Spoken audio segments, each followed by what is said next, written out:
Welcome to this special episode of From Is to Ought. This week we have returning guest, data scientist and friend of the show, Leondra Gonzalez. In this episode, Leondra and I discuss everything from ChatGPT to culture, politics, and civics. We explore issues each of us hold dear and traverse the boundaries of our disagreements. Unlike so much of modern discourse, our journey is light, good-spirited, and aimed at understanding each other's perspectives. A quick note, at one point in our conversation, I confused the names of the author Helen Pluckrose, the mathematician Roger Penrose, and conservative philosophers Roger Scruton and Edmund Burke.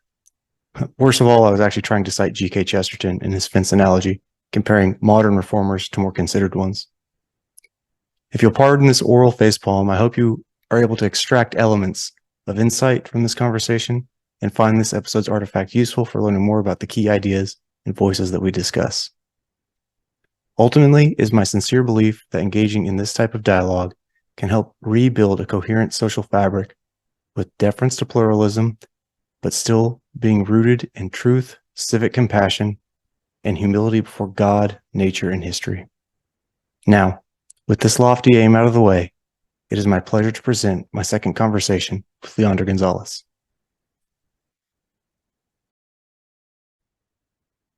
All right. Welcome back from Ms. Tot for another delightful conversation with Leondra Gonzalez. Leondra, thanks for coming back on. Thanks for having me. So last time we spoke, we discussed data science kind of at length and from a variety of angles. For those looking to break in, some pros and cons, why it's shaking things up. And we're not going to be spending as much time perhaps centrally on data science today, but we might get into some of the broader issues surrounding tech and data science and go from there. But as I mentioned before we got started, I have to bring up ChatGPT because we're sitting here in March 2023, and I feel like one data scientist and one aspiring data scientist in this guy, if we don't at least mention it, then why would anyone take us seriously? So, Leondra, what's been your experience with ChatGPT and the hype and all this kind of stuff that's been going on the last, I don't know, month, maybe 6 weeks? Yeah, it's crazy how it kind of like took over the planet because like everyone's talking about it. But actually, what I find really interesting is whenever I talk to someone who's not in tech or is adjacent industries, they actually are not as like privy on ChatGPT. Like even my husband, he was like, "What is that?" So it's not something that everyone quite knows about yet, but I feel like it really should be because it has the potential to like change everything pretty much. So I use it daily personally. Oh, wow. Well, Yeah. I mean, I use it for everything. Like I use it to troubleshoot code. I use it for like I actually, oh my gosh. Okay. So I used it recently to find a book because I was like, I always kind of want to read a certain book with a certain like premise and like certain, like I'm very specific about what I want the plot to be. And so I asked it for some books and it recommended one. And I read it seriously, like from beginning to end over the weekend. And it is amazing. So actually, like ChatGPT is really good at book recommendations, but I'll be honest, it actually recommended a different book. Like it didn't get the premise 100% correct, and it had a different title, but I Googled what it was describing, and that's how I found the book. So it's not okay. all that accurate, but it's good enough for now.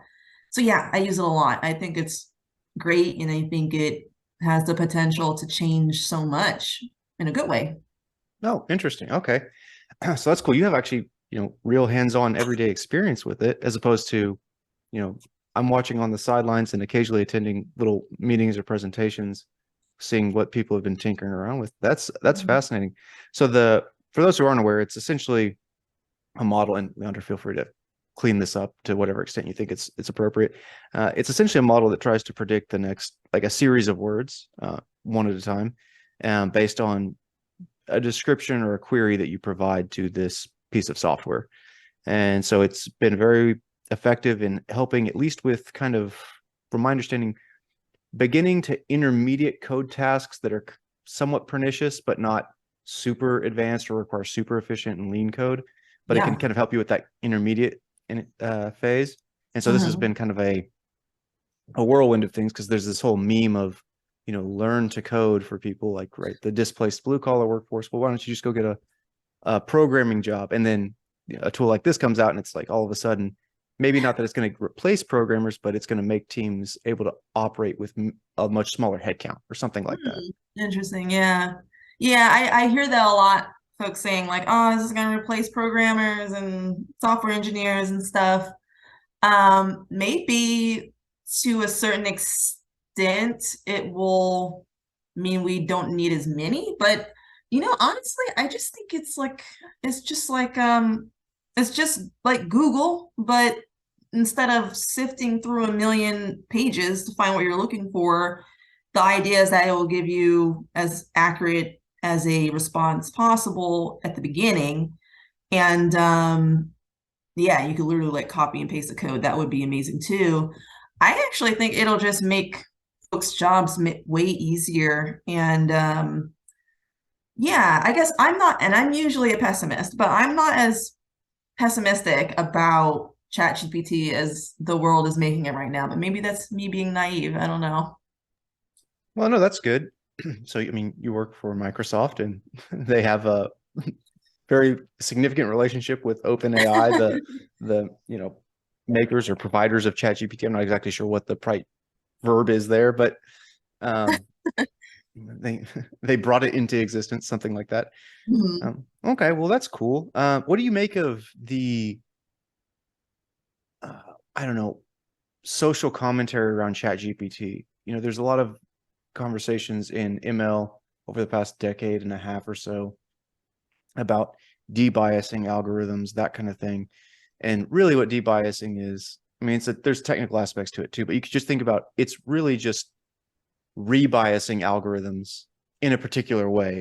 Yeah. And so what do you make of that, right? Because ChatGPT is not, like you said, it's kind of like providing like the top result for something. Yeah. And it's perhaps better than Google at that, but it's a conditional top result, right? It's like a top result subject to the fact it passes through whatever initial screen, like content screen is.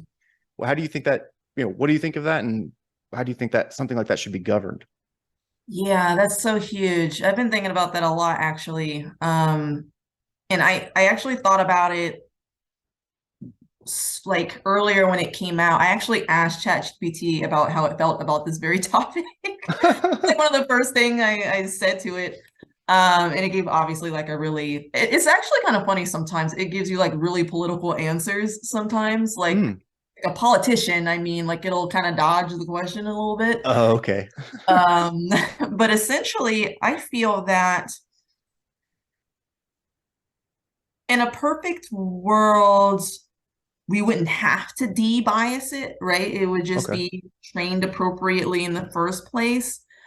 But it is a little concerning to think about how it will or won't be governed because, as we know, it can continue to perpetuate a plethora of things depending on what the question or topic it is that is fed to it. But it's such a powerful and transformational piece of technology that I do feel like there should be some oversight. And I know a lot of people are like, oh no, like big government, we want less government and all that. But I personally feel like you have to have laws for things that used to not exist, like it used to not be here. And so there was no reason to have laws on it. But we have laws for cars and stuff because, we lived and learned from horrible things that can happen when you don't wear a seatbelt or if you don't have a license and things like that. I think I mentioned this in our last chat with my husband. He works in aviation maintenance, and so he fixes planes and stuff. Wow. And it's really it's fascinating. I always ask him about like how certain things became, like how is it that this thing doesn't go wrong on a plane? And he says, oh, well, there's a million redundancies. So like a million things would have to go wrong for the plane to come down. And I was like, that's reassuring, but like, how did you guys know to implement all those redundancies? And like 99% of them is because something had to go wrong first for them to know and then implement it. And so a lot of the things that are protecting you when you're on a plane is because at some point it didn't work out. Sure. And there was a disaster. So all that to say, I do think there needs to be some oversight and or transparency about how it works. Because even I'm kind of scratching my head, like, what exactly did you feed this? What went into determine who determined what to feed it, you know?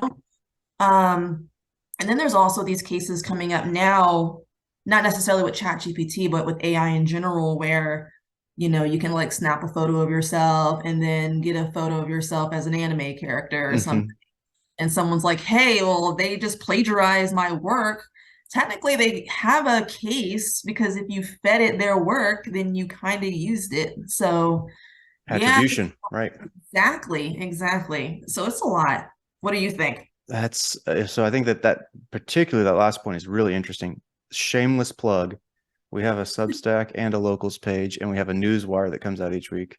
And one of the stories that we have, and by the way, this is not a newswire where we're writing a bunch of news stories. We don't have the time or expertise to do that.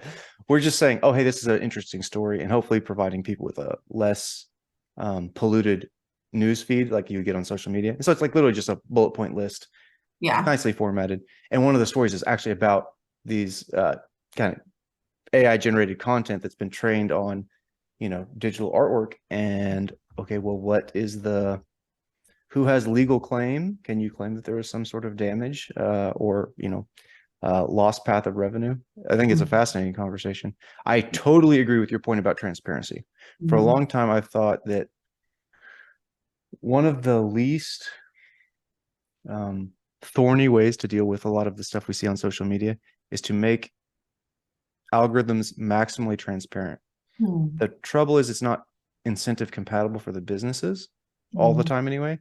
And not just because, if Instagram, open sources its algorithm, you can say, oh, hey, look, here's how you're selecting for things that cause heightened depression in teenage girls, particularly. Right. So like that's incentive incompatible, obviously, but also just to the extent my query algorithm performs superior to yours, I want to, as Lewis Corp, I want to maintain that distance. And so if I have to open source something, then I lose a competitive advantage on that front. But I do think the transparency is key, just because people can get really cynical about algorithms and they can think things that are going on are not.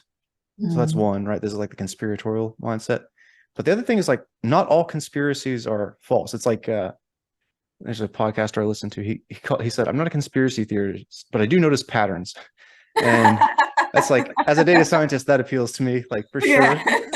And so there are ways you can like play games with these things that is in the public interest to know. Another question is, it's a public interest versus private interest thing. And, there are always a lot of risk. A lot of people, for every successful, Zuck out there's, thousands of people who are just, going from one startup to the next and not really catching fire.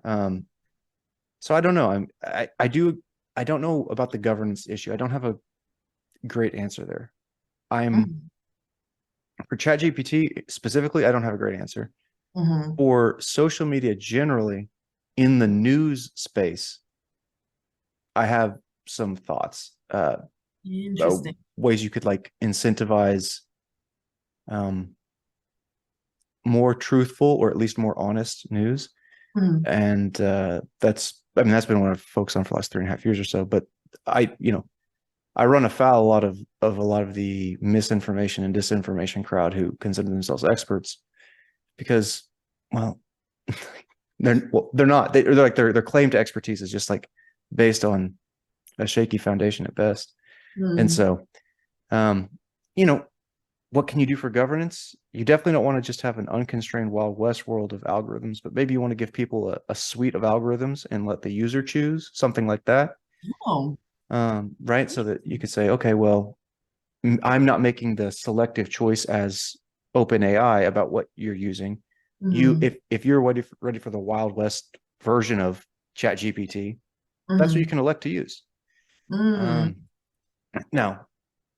that's probably okay for individual users. But if something like, I think last time we spoke, you talked about you had gone to a conference or Yeah. workshop for where there was some like predictive policing. That's what I understood it to be. Yep. And so if you just turn governed or ungoverned algorithms loose on a problem like that, there's all sorts of really kind of antisocial consequences that could arise from that Yeah. could be avoided by having a better governance structure in place. But how that evolves in a way that generates like a consensus is not obvious to me. Yeah. Yeah. There's a couple interesting things you said, like the transparency bit, right?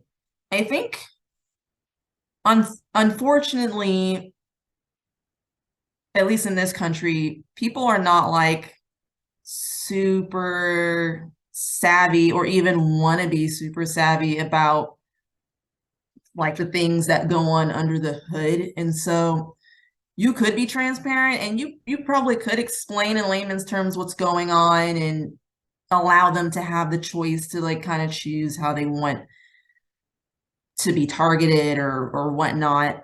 But I wonder if that would, I wonder how interesting that would be to the average person. And I also wonder if they would even care to read the fine print like that. Because like, if it's presented to you like this really small, like no one reads that. No one reads terms and conditions, So I wonder how effective that would be. It's a good question. Yeah. I don't know. I think we're going to have to, I don't want us to live in a society where increasingly larger and larger swaths of the population are treated like children, like Yeah. incapable of making their own decisions. But you're right. Like if something is buried in fine print in 12 pages of legalese, like I'm not reading that and I'm interested in this stuff. So like, good luck. So I don't know. It's, I think you have to make the choice selecting that kind of inflect that like singularity point where the choice selection occurs. You have to make that as frictionless and seamless as possible. And I don't know. I mean, you're going to have influences, individuals, organizations, legal frameworks that put selective pressure among the choices within a suite of algorithms, let's say. But and a lot of people cognitively offload their selection to the people that influence them. I don't think that's a new problem.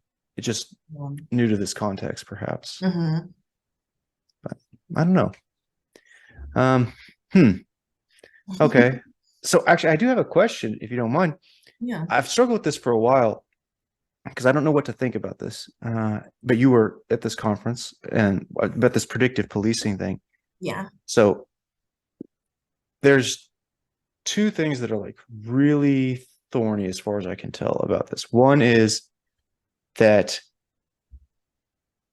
you can train a model on something that is a low resolution proxy for what you're interested in. And what it can do is it can exploit that statistical association to a point where not only is it kind of a bastardized model that's not actually reflective of reality, but it's also helping break down that original statistical relationship between that proxy that you've optimized for and the actual outcome. But it can also reinforce things like it could put more police resources in some communities and fewer in others. And that, rather than the actual criminal behavior, is what is then reflected in subsequent results observed. So that's one set of issues. And obviously there's, as second order consequences of that, there could be animosity between different communities, either because of being underpoliced or being overpoliced. Like I could see either argument or both. But the other issue is, what do you think about the argument where some people would say, well, all that matters is prediction. If you implement this and crime goes down net, I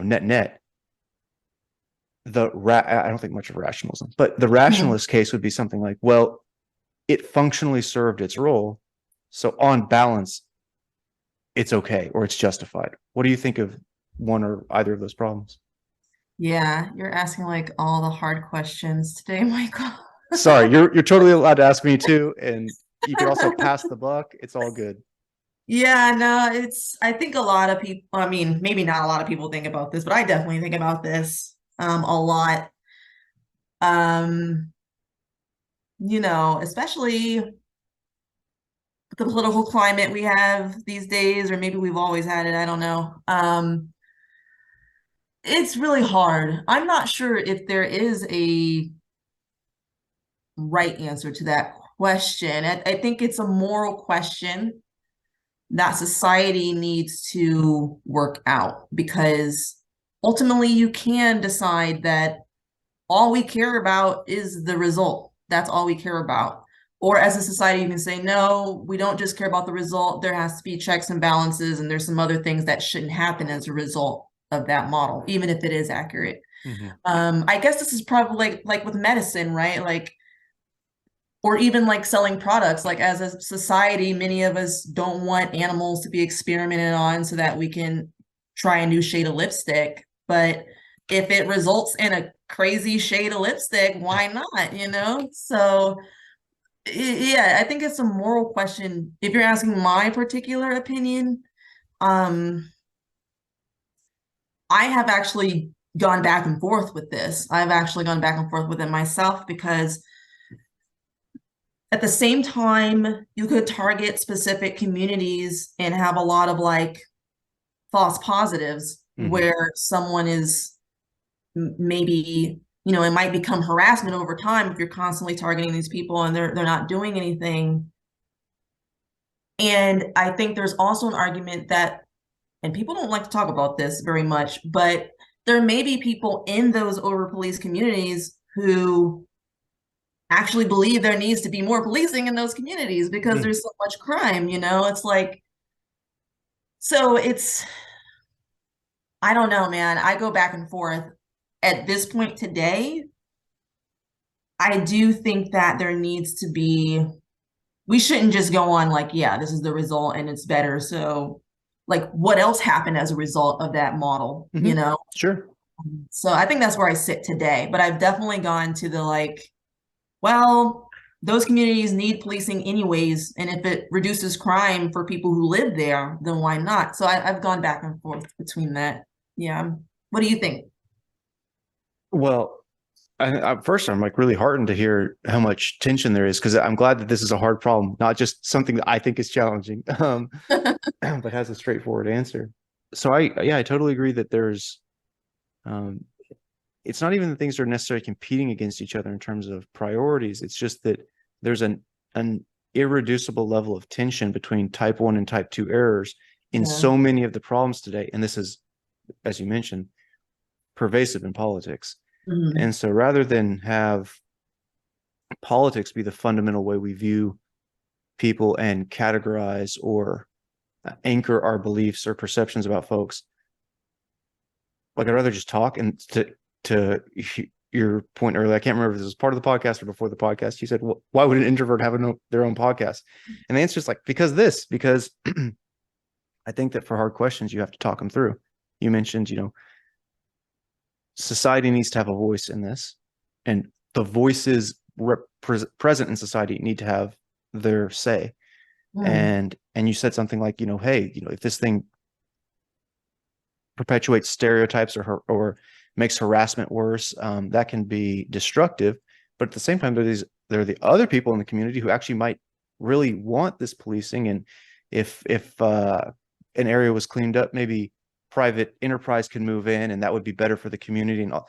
So I think that there's not a single one size fits all answer, but what might help is if people just started, when they talk with someone that they think they disagree with, or that they know they disagree with, is to say, okay, well, let's just write out the bullet points of things we don't want to see happen. Yeah. Because if someone says, I'm strictly against any form of predictive policing, I need, like, me as someone who is not there, but can understand where it could go wrong, I need to have a signal for myself. I need to have a signal from the person I'm talking to that I can internalize that says, okay, this person is against predictive policing, but they're not for crime, or they're not anti-accountability, or they're not, you know what I mean? Mm-hmm. And so like it helps paint a more complete picture of the people that you're interacting with. And I think that's actually how representative government is supposed to work. Yeah. But it's tough when it's such a polarized environment, because like, what's the incentive to talk to someone you disagree with or might disagree with? Yeah. And that's unfortunate that that's kind of how we think, because I love talking to people I disagree with. I always want to understand where they're coming from. And I want to understand, like, is it a cultural thing that they arrive to their mindset, or are they just hateful? Like, do they Sure. even see themselves as that way? Or like, what is the history on this, you know? Um, but I'm curious, Michael, do you think that, like, algorithmic policing, do you think folks should be able to vote on a thing like that? Vote on whether they want to instantiate it. Yeah, or like, should they be the ones to create that bullet list that you're Mm. talking about? Yeah. Oh, I see. I see. So the bullet point list is much more like, you and I are having a conversation. Maybe we come at this from similar perspectives, maybe opposite perspectives. We put together a list of a half dozen things that we say, these are the things we're for, and these are the things we're against. And we agree on these things, but we disagree on how to get there, something like that. Mm-hmm, In mm-hmm. terms of developing a model, that's a little bit harder, because there's going to be a select group of individuals who do that. But Yeah. the civil process for that, that's a great question, because you don't want to just, I'm not advocating for something like simple majority rule. I think there can be Mm-hmm. a tier. I mean, there's plenty of historic evidence Yeah. of all kinds of tyranny of a majority. So I'm not, and Mm-hmm. even in the modern context in the States, where it's less severe than it has been in the past, I still think that tyranny of the majority is a huge threat to stability civilly.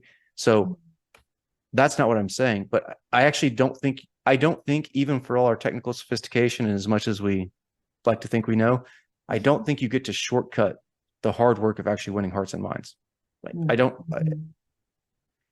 Mm-hmm. it goes back to like the fake news stuff I've been studying in research. You can't just censor your way to consensus. That's not how it works. Yeah. And so Yeah. it's, how do you win hearts and minds? I'm not saying you need to go up there and be the best snake oil salesman or snake oil saleswoman, I guess. Mm-hmm. But you do need to actually kind of, the cliche is meet people where they are.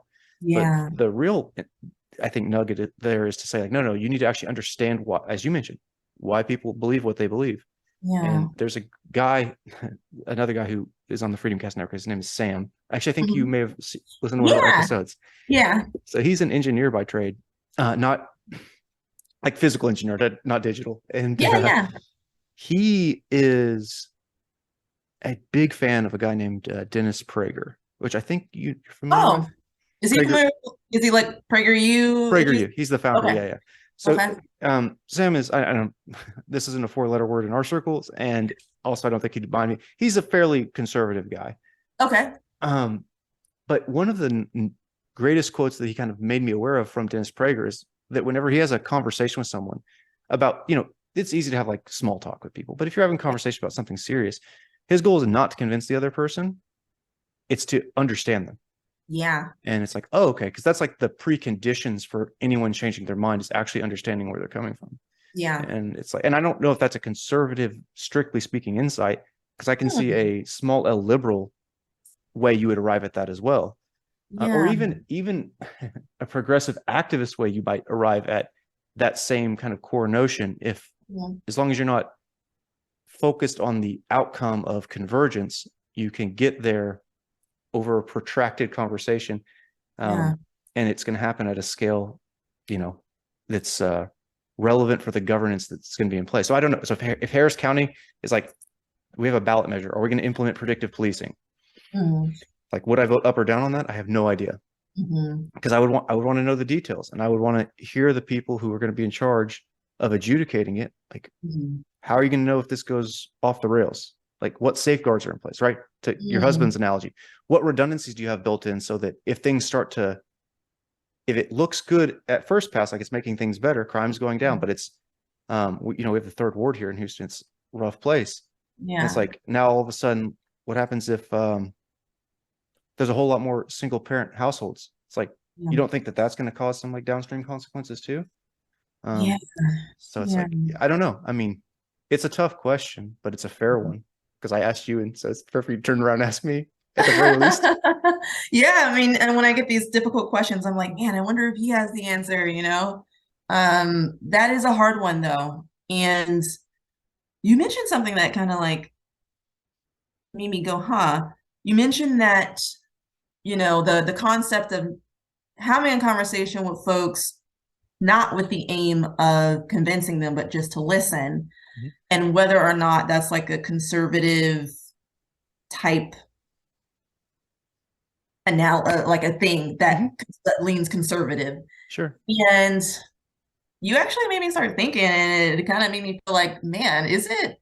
Because like I get so confused these days with the difference between like a liberal and the stereotype of a liberal, a progressive and the stereotype of progressive, Mm. a conservative and stereotype of a conservative.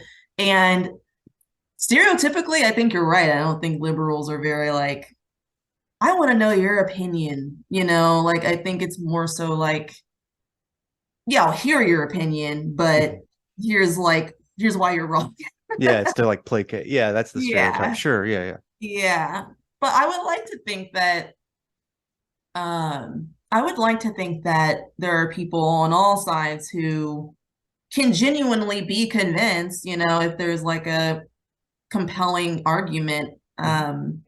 But I think, you know, we're so polarized as a country that a lot of people feel like they already kind of know what they need to know about those other people, either because they've been fed that way or they just had a lot of interactions with folks who happen to actually have that reasoning. Mhm. That's something that kind of makes it's not good for discourse, I'll say, because you do start to assume a lot about the other side.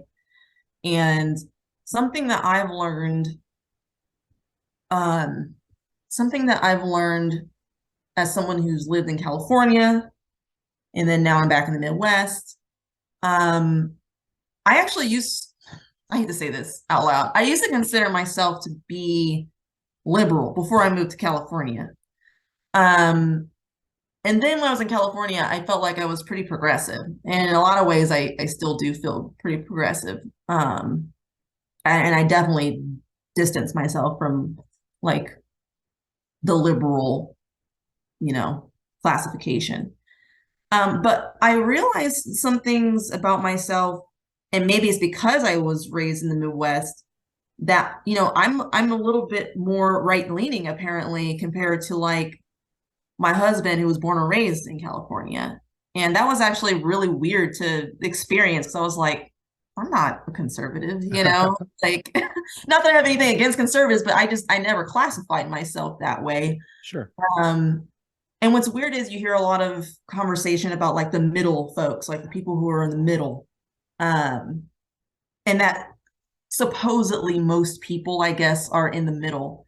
I don't know how much I believe that because I don't consider myself to be in the middle at all, but I do consider myself to lean one way or the other depending on the issue.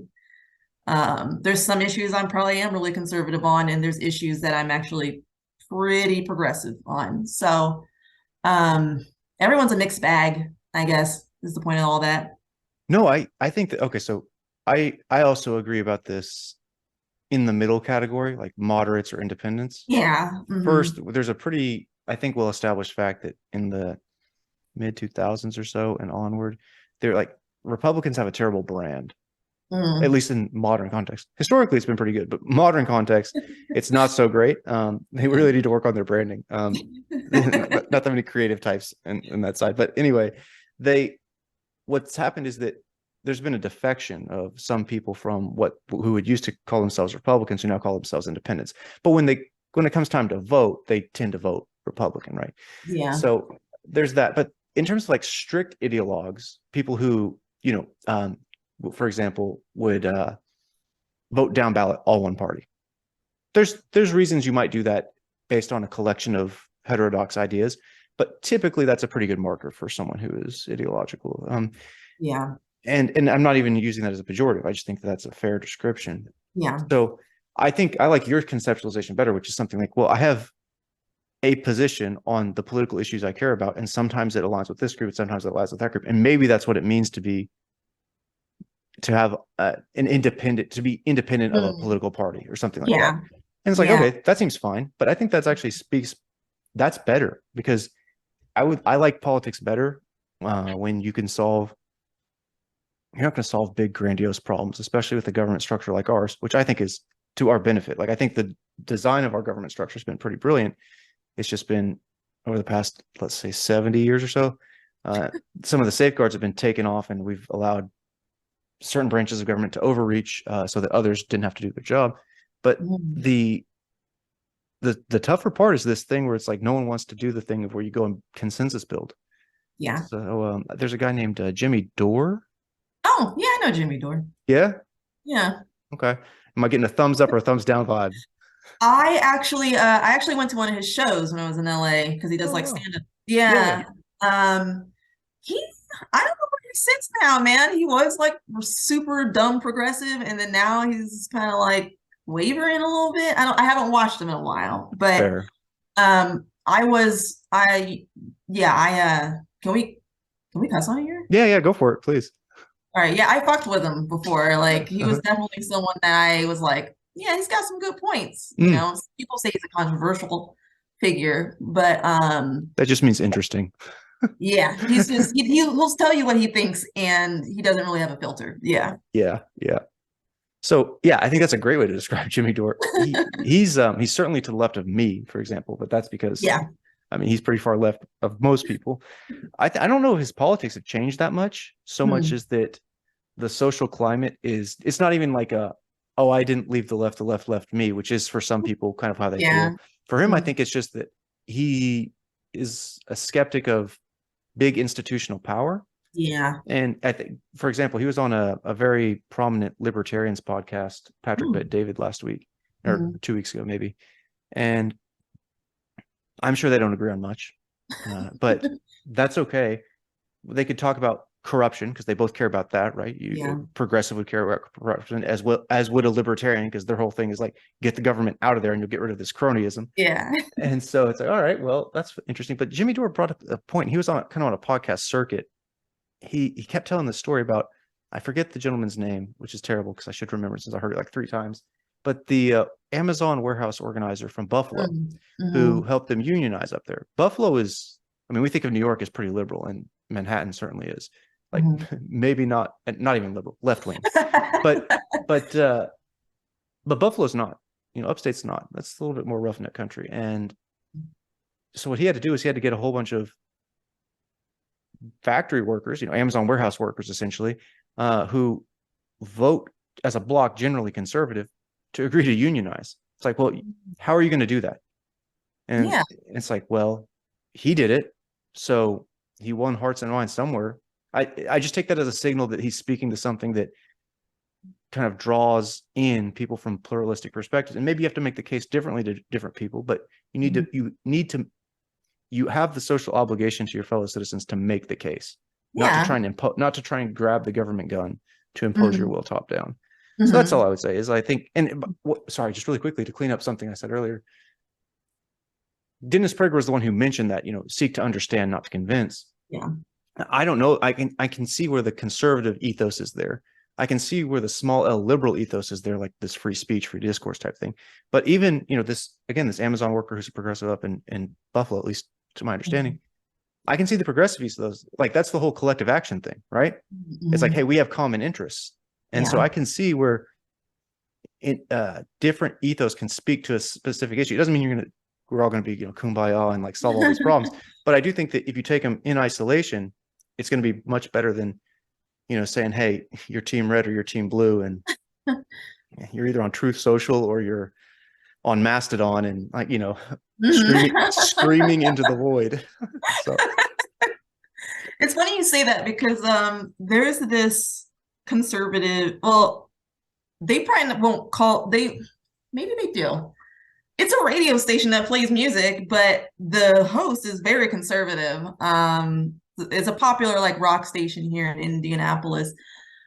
I don't remember his name. I think it's 2 guys actually, but something that they were talking about the other day was how I guess a little bit of both sides like to throw a bunch of different issues inside of the same bill. And he was like complaining about how they do that all the time. And like, Yes. yeah, and he was like, can we just like stick to one topic so we can all vote on that? Because like there's some things we might actually all agree on, but when you're Hmm. throwing everything in the bag, there's something, I mean, it's almost inevitable that it's going to be divisive, you Yeah. know? Hmm. I remember when so I had the good fortune of being a junior scholastic reporter when I was in like seventh grade with my friend Nikki. Shout out to Nikki. He's an airline pilot now, just doing great things. It was the height of probably not both of our careers, but certainly mine. And we had this thing where we were covering the 2004 campaign. Mhm. And so we went to like these Democratic caucuses in Oklahoma and all this other stuff. It was a lot of fun. But the big hot button issue then was like pork barrel spending. Like, hey, we want to get like all this, like, I'll only vote for your bill if you allow me to, you know, kind of sneak in money for my district and vice Yeah. versa. And you just have like this ballooning budget, which turns out that that didn't solve the problem. But you can kind of understand why that would be, a, an issue that creates perverse incentives. Mhm. And now I agree. There was a Matt Gaetz who is not particularly loved by people on the left half of the aisle, and not even really liked by some people on the right half of the aisle. But I think he Mhm. said something that's like inarguably true, and it was about that specific issue, which is, hey, I was appalled when I had to vote my first session in Congress. I had to vote on the farm bill whether to authorize war in Yemen. It's like, Wow. and it's like, is he really voting to authorize war in Yemen, or is he voting to like sell arms to maybe like the Saudis and to Yeah. continue that? But it's like, yeah, why are we doing that? Like, and that's not a, there's nothing about that that says that this has to be a conservative position, that hey, we should vote on, you know, bracketed bills. Yeah. um, I golly, so yeah, that kind of stuff. Like, but again, that goes like, my mother's a true dyed in the wool, like kind of like Reagan Democrat type. Okay. Mhm. And it's like I could show her that, and I don't expect, I don't know, but I don't think she has any fondness for Matt Gaetz, but I don't expect that she would disagree with anything there. It's like, great. So like, Wow. why aren't we focusing on that instead of whatever the heck we're focusing on? Yeah. I don't have a good answer. I want to know why they do it. Like, Oh yeah. is it a tactic to get a bill to not pass or something? Like, I'm just curious why, like, what's the strategy behind that? I think so. If you're someone who, so yeah, I do think that there's like, it's a little bit of like reverse engineering pork barrel spending, right? You're kind of in rounding things like, hey, vote for this thing that's in my interest, put it in your bill, and you'll have my support. But even more than that, I don't know if, like, for example, if you had to vote on a bill in isolation for like farm subsidies for ethanol, like, yeah, Mhm. that's controversial in some ways, like for sure, there's considerations there. But if you then had to vote on a separate bill standalone about whether to authorize arms sales to the Saudis for their campaign in Yemen, and it's like all that's like super complicated beyond what my understanding, but that's in effect what's happening. Hmm. Then it's like, who wants to be on the record voting for that? You know what I Yeah, mean? So you could exactly. say, oh no, I voted for the farm bill. And it's like, yeah, but Yeah, it authorized whatever, however, $100 billion in arms sales or whatever it was. And it's yeah, like, oh well, yeah, but I wasn't voting for that part of it. And no one, how's anyone going to say yes or no to like yeah. what you were voting for versus what you weren't?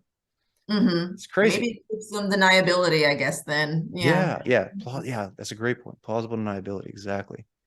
yeah, Um, but you know what I mean? Like, just going back to your transparency point from the algorithm conversation, it's like, make it transparent. Vote on yeah, the thing you're voting on. If you have a yeah, healthcare bill, exactly. it should be about healthcare. Who knew? Yeah. Yeah, I agree with you. I think that um if we could just at least like bundle things in a specific topic at the very least, I think that would be beneficial to I don't know who would be against that, Yeah, you know. Yeah. I agree. I think it seems pretty uncontroversial. There's a push for that in the House, at least right now, and I do think that that will get support from some unlikely, like you'll have some unlikely allies in that fight. Uh, but I don't know if it'll ever pass muster with this current Senate, but we'll see. I mean, Yeah. things change, slowly and then quickly. So Yeah. for sure. So I have a quick question for you about, so you mentioned that you grew up in Ohio, right? Okay, so that's like, that was purple country for a long time. Yeah. And then you move out to LA, which is not, let's say, and you felt yourself going from liberal to progressive, something like that. And then you also kind of discovered that, well, actually maybe hold a couple beliefs here and there that are maybe more conservative or held by conservatives, more traditional, something like that. Yeah. So what is it about what was pulling you leftward from liberal to, and the spectrum is not exact, but from liberal to progressive? And then what kind of also anchored you to some of the more conservative ideals you have? And you could talk about at any level of specificity you want. I'm just curious about what those dynamics were like. Yeah, I think it has a lot to do with one's perspective on life. I always kind of like to joke that like liberals, they believe everyone is good and deserves a good chance and deserves the benefit of the doubt. Whereas I feel like conservatives just they don't trust anybody. Okay. And they think that anything you do is like on you, and like you are what you do, and there is no like, oh, I'm going to give you the benefit of the doubt. I'm going to treat you how you behave, and that's the end of the story. And that's probably oversimplification, but that's kind of how I've always looked at it. And I think growing up, being in a purple state, I always felt that people do deserve the benefit of the doubt. I feel like, and maybe it's because of my upbringing too, because I was basically born in the hood, like I didn't have anything. I was raised poor, and I saw good people in those situations, including my family. And I was like, they deserve the benefit of the doubt. Like they deserve a little bit of a help, like just a little bit. I think the juxtaposition of moving to LA sort of woke me up and reminded me that not everyone is like that, though. Not everyone worked hard and just need a little bit of break. There are some people who very much rely on that break to live. Like there are people who make wrong decisions. Like that's a thing. But and I think LA is a really good place to experience that, because you see a lot of stuff. You see a lot of homelessness. You see, a lot of people choosing the potential to be famous over being able to pay their bills. Like, that's a very common thing in LA. And it's like, at what point is it the government's responsibility to finance you trying to become famous? And so I think being exposed to that kind of culture almost made me have some slightly more conservative stances, because I still believe that people deserve a break. I do. And there are some things that I'm pretty progressive on, and I'm still really solidly progressive on it, like universal health care. That's something I'm very solid on. But there are other things where it's like, hey man, maybe there's something to this whole like immigration stuff, or like maybe there's something to this, like we should help people, but only to a certain extent, and they need to like stand on their 2 feet at some point. It's not so-and-so's job to pay for your XYZ. Okay. So I think that was sort of my journey, just going from being super optimistic and trusting, I guess, of people and their intentions, to seeing maybe the uglier side of life in LA, to be honest with you. Well, I'm glad you're back in the Midwest. It sounds like that's a killer, spot to be. And I also am a big fan of folks from the Midwest. I'm from mostly the South my whole life, Texas, Oklahoma, but Oklahoma, you get Midwest E. And I agree. I think the people, well, there's great people all over the country, but I like the spirit of the Midwest in that way. I do think So I want to ask you about the universal healthcare thing in a second, Yeah. but that's in some sense not the thing that first gripped me from this. So I think that you said, you living that experience and kind of seeing that environment firsthand, it sounds to me like you saw multiple environments firsthand. And Yeah. so you said start as an optimist, and this is kind of what you said, the liberal thing was like everyone deserves a chance, you want to give everyone a chance. And then on the other side, there could be a tendency towards pessimism, which is something like, yeah, there's gonna be people who free ride and abuse the system and make society worse and cause us to underachieve collectively, and will be underwriting their underachievement personally. Yeah. And the conservative ethos is like, nope, like you get out what you get in, something like that. That's, and I don't think the answer is pessimism or optimism. I mean,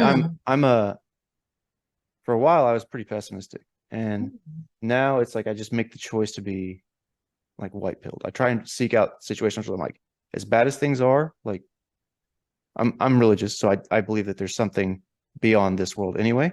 But I also think, because I had a philosophical existential crisis over a couple of years, and it's like now I'm like, no, like even if it is all going to hell in a handbasket, I can slow the speed at which we get there, however humbly. And so I think the answer is something like just being realistic. And it sounds to me like that's what you're saying. It's like there's a balance for these things. I want people to have welfare if they need it. That's part of the social contract in America. We're a rich society, we're a productive society, we're a first-rate nation. And not only that, but you, whoever you are, I care about you because you're my fellow American. And at the same time, you say something, and this is, by the way, for folks who forget this, in 2015, 2016, this was a Bernie Sanders position. Hey, we want this he wants a much larger welfare system, but very pro-welfare, but also very pro-national sovereignty.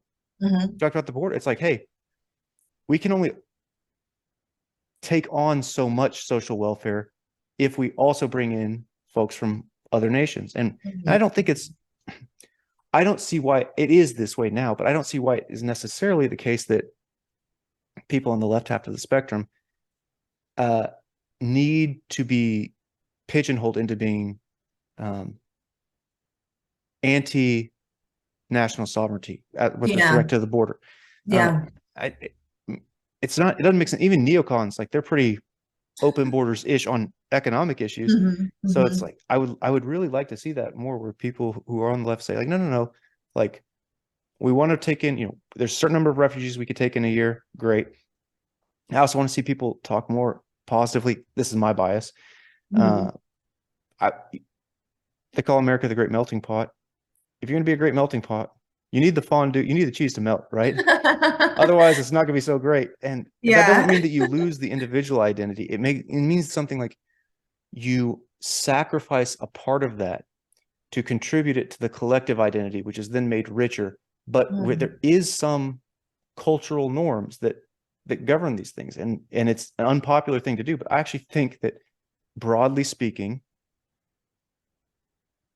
over time we've gotten that more right than we've gotten it wrong. And so I'm unapologetic about that as a general conclusion. I think, hey, assimilation is a good thing. And I mean, I live in Houston.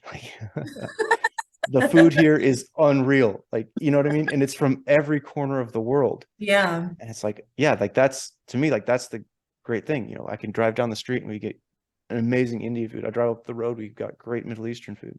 Wow. Drive, down to Pasadena, and there's incredible like street tacos. And it's just like, it's like genuine stuff. It's not like, nothing wrong with Tex-Mex, but it's not, Chili's or something like that. But it's like, okay, yeah, but also what are they're also participating in this embodiment of like the American dream. And people get so cynical about that. It's like, no, I don't. Why do we have to give up on that? Like, just because we all grew up with Jon Stewart and he was like funny, but it also like remind us that everything was corrupt. It's like, I don't think that's the way anymore. Yeah, I see. So you're saying like, well, do you think this is more so like a left problem, right? Like where folks are like, it's almost like not cool to be like patriotic, essentially. We started FreedomCast And we put freedom in there. And one of the things we were very conscious of, we took like a year and a half to found the company, which is hilarious considering that it's just like talking to a microphone. And we do some other stuff too. It's pretty cool. But we went back and forth about the number one conversation we had about the company name was when we were deciding on FreedomCast was we don't want to be viewed as like a right-wing network, even if as a general rule, we probably do lean conservative as a group. And because I don't view anything about the aspirations of individual sovereignty and liberty as strictly right-wing. I know why the right wing gets there, but I don't see why that is anti-progressive or anti-liberal. Right. And so no, the answer is no. And Jon Stewart actually had this great point when he was standing up kind of protesting the war in Iraq. He said, I'm really tired of being called anti-patriotic because I don't want to send troops overseas to die. I think that patriotism can take many embodied forms. Yeah. But I do see something on generally from the left. The only place I see this is from the left, but it's not generally applicable to the left, which is that the notion of being patriotic about this country is not worthwhile, at least. And it's like, I don't see that form of critique from conservatives, let's say. So so yes, but no, not as a general rule, but to the extent it exists, I see it on that side of the aisle. But it could be just a bias in terms of the circles I run in. Very well could be. No, that's interesting. I think maybe there's some truth in there because I actually had a little bit of a moment when my husband and I moved here. We had to change our license plates, and Indiana, like any other state, you kind of get a couple of choices, and one of them, like, just mad sports the American flag on it. And I remember being like, you're not gonna get that one. And I don't know why that was my reaction, but I was kind of like, I don't know. It just seemed like it did feel like you're claiming to be a conservative just by having a license plate with a flag on it. And my husband was like, that doesn't mean I'm conservative. Like, I could be patriotic too. And I was like, you're right, you can. Yeah. So I do think that is something that happens on the left. And I think the reason why, Michael, is because a lot of people probably don't feel very patriotic right now just because of all the like things that they disagree with. There are a lot of people who are like, oh man, like the country's gone wrong and they're doing all sorts of stuff I don't agree with. But it is interesting that conservatives, I'm sure, have their battles with the American politics, but they still remain patriotic. And now I'm wondering like why that is. Like, how is it so easy to disagree so much with your country and then still be patriotic? It's kind of a hard thing to do sometimes. Yeah, that's a great point, Leondra. The thing I would say is like, I mean, I get like, it's like an emotional experience sometimes thinking about it. It's like, wow, like all of the generations and all of the bloodshed and all of the imperfection and how unlikely it is that we would be here right now. It's like, whoa, like, kind of like what I view it for me personally. It's like, what right do I have to think that those who came before me didn't do something great by affording me to be where I am today? And that's within my family, but it's also within my broader community, reaching out to my country and to our country. And I think that one of the things that is different is that conservatives, generally speaking, the conservatives who embrace patriotism from a reasoned perspective say something like, America is not just an idea. It has to instantiate itself in reality. It has to be a distinct country, but it also is an idea, imperfectly realized, but less imperfectly over time. But it was good by its nature. Like, it was justly founded and unjustly realized, as opposed to being unjustly founded and unjustly realized. And it's like, that's a messy history because like no one wants to, like, no one is sitting here arguing that like the genocide of Native Americans, which like, again, grew up in Oklahoma, like I get it, like terrible atrocities that happened, regardless of what was of the atrocities that were happening before Columbus ever hit the shores in the Caribbean. Like, to be sure, like violence is not unique to the American history, unique to American history or the American experience, but it is also part of it. But the thing, it's like, I mean, about convergent and discriminant validity. It's like, what are the things that kind of all govern what it means to be a nation state?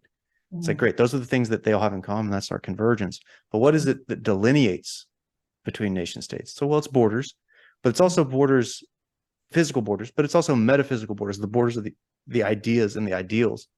And it's weird that it has become, at least it's perceived this way, that it's a conservative thing to say something like, no, no, no, those aspects that do delineate us from other countries or us from previous versions of ourselves are worth defending.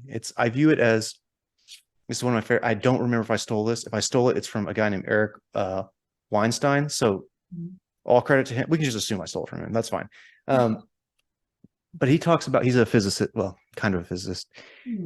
He talks about what Einstein did to Newton was he expanded Newton. He didn't say Newtonian physics doesn't work. He said it's incomplete. It works, but it's incompletely realized. It's not sufficient to explain the universe. And I view that, as opposed to, the conservative perspective, some conservatives will say, well, the Constitution is dead because the civil rights movement essentially replaced it. And even if we agree with the ends of the civil rights movement, we don't agree with the new means that are in place. But I think about what King did as analogous to what Einstein did. King said something like, no, no, no, like, this is good. I'm not going to do away with this, but I'm going to recover it and make it a more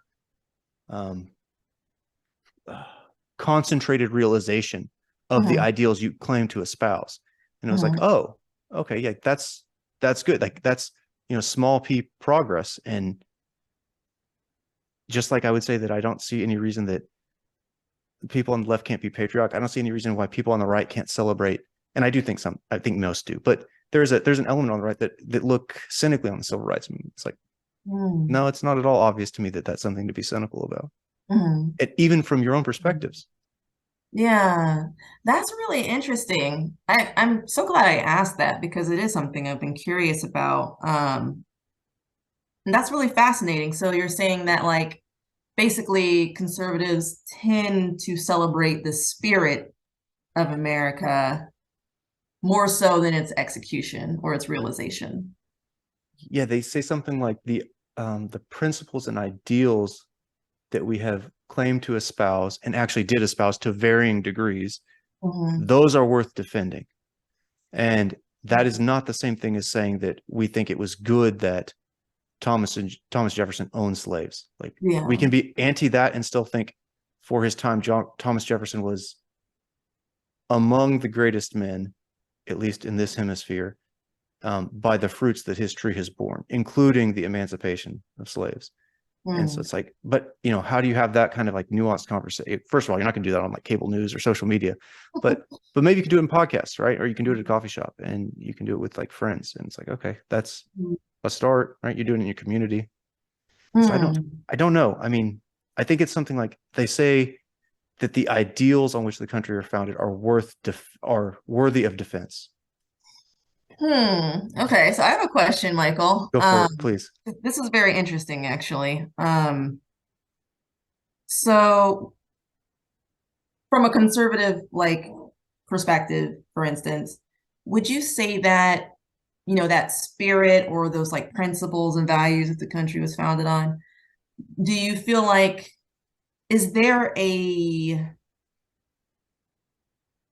are there any asterisks assigned to that? And the reason why I say it like that is because, like, the country was founded on freedom of like religion and freedom of like speech and like for representation in government and all of that. But to be fair, it was only restricted to like a certain group of people at that time. Yeah. Right. And we evolved, and changed that. But is there do conservatives further specify or do they qualify like what era or like what parts of freedom, when did it become worth defending? That's a great, so I think that it probably depends like on the conservative. So I mean, you're asking this conservative, and I mean, I'm certainly the more conservative in our conversation. Like, I think that's a fair statement. No problem. And again, I don't view it as a 4-letter word, just like I don't view progressive as a 4-letter word. And I do think I'm someone who's like ideologically relatively in the middle. If you took like the Mm. average of my ratings, it's not that I Yeah. don't have extreme beliefs. It's that they Yeah. just kind of like average out. Yeah. Um, but I lean right, I'm sure, Mhm. on balance. So if you're asking me, I think what I would say is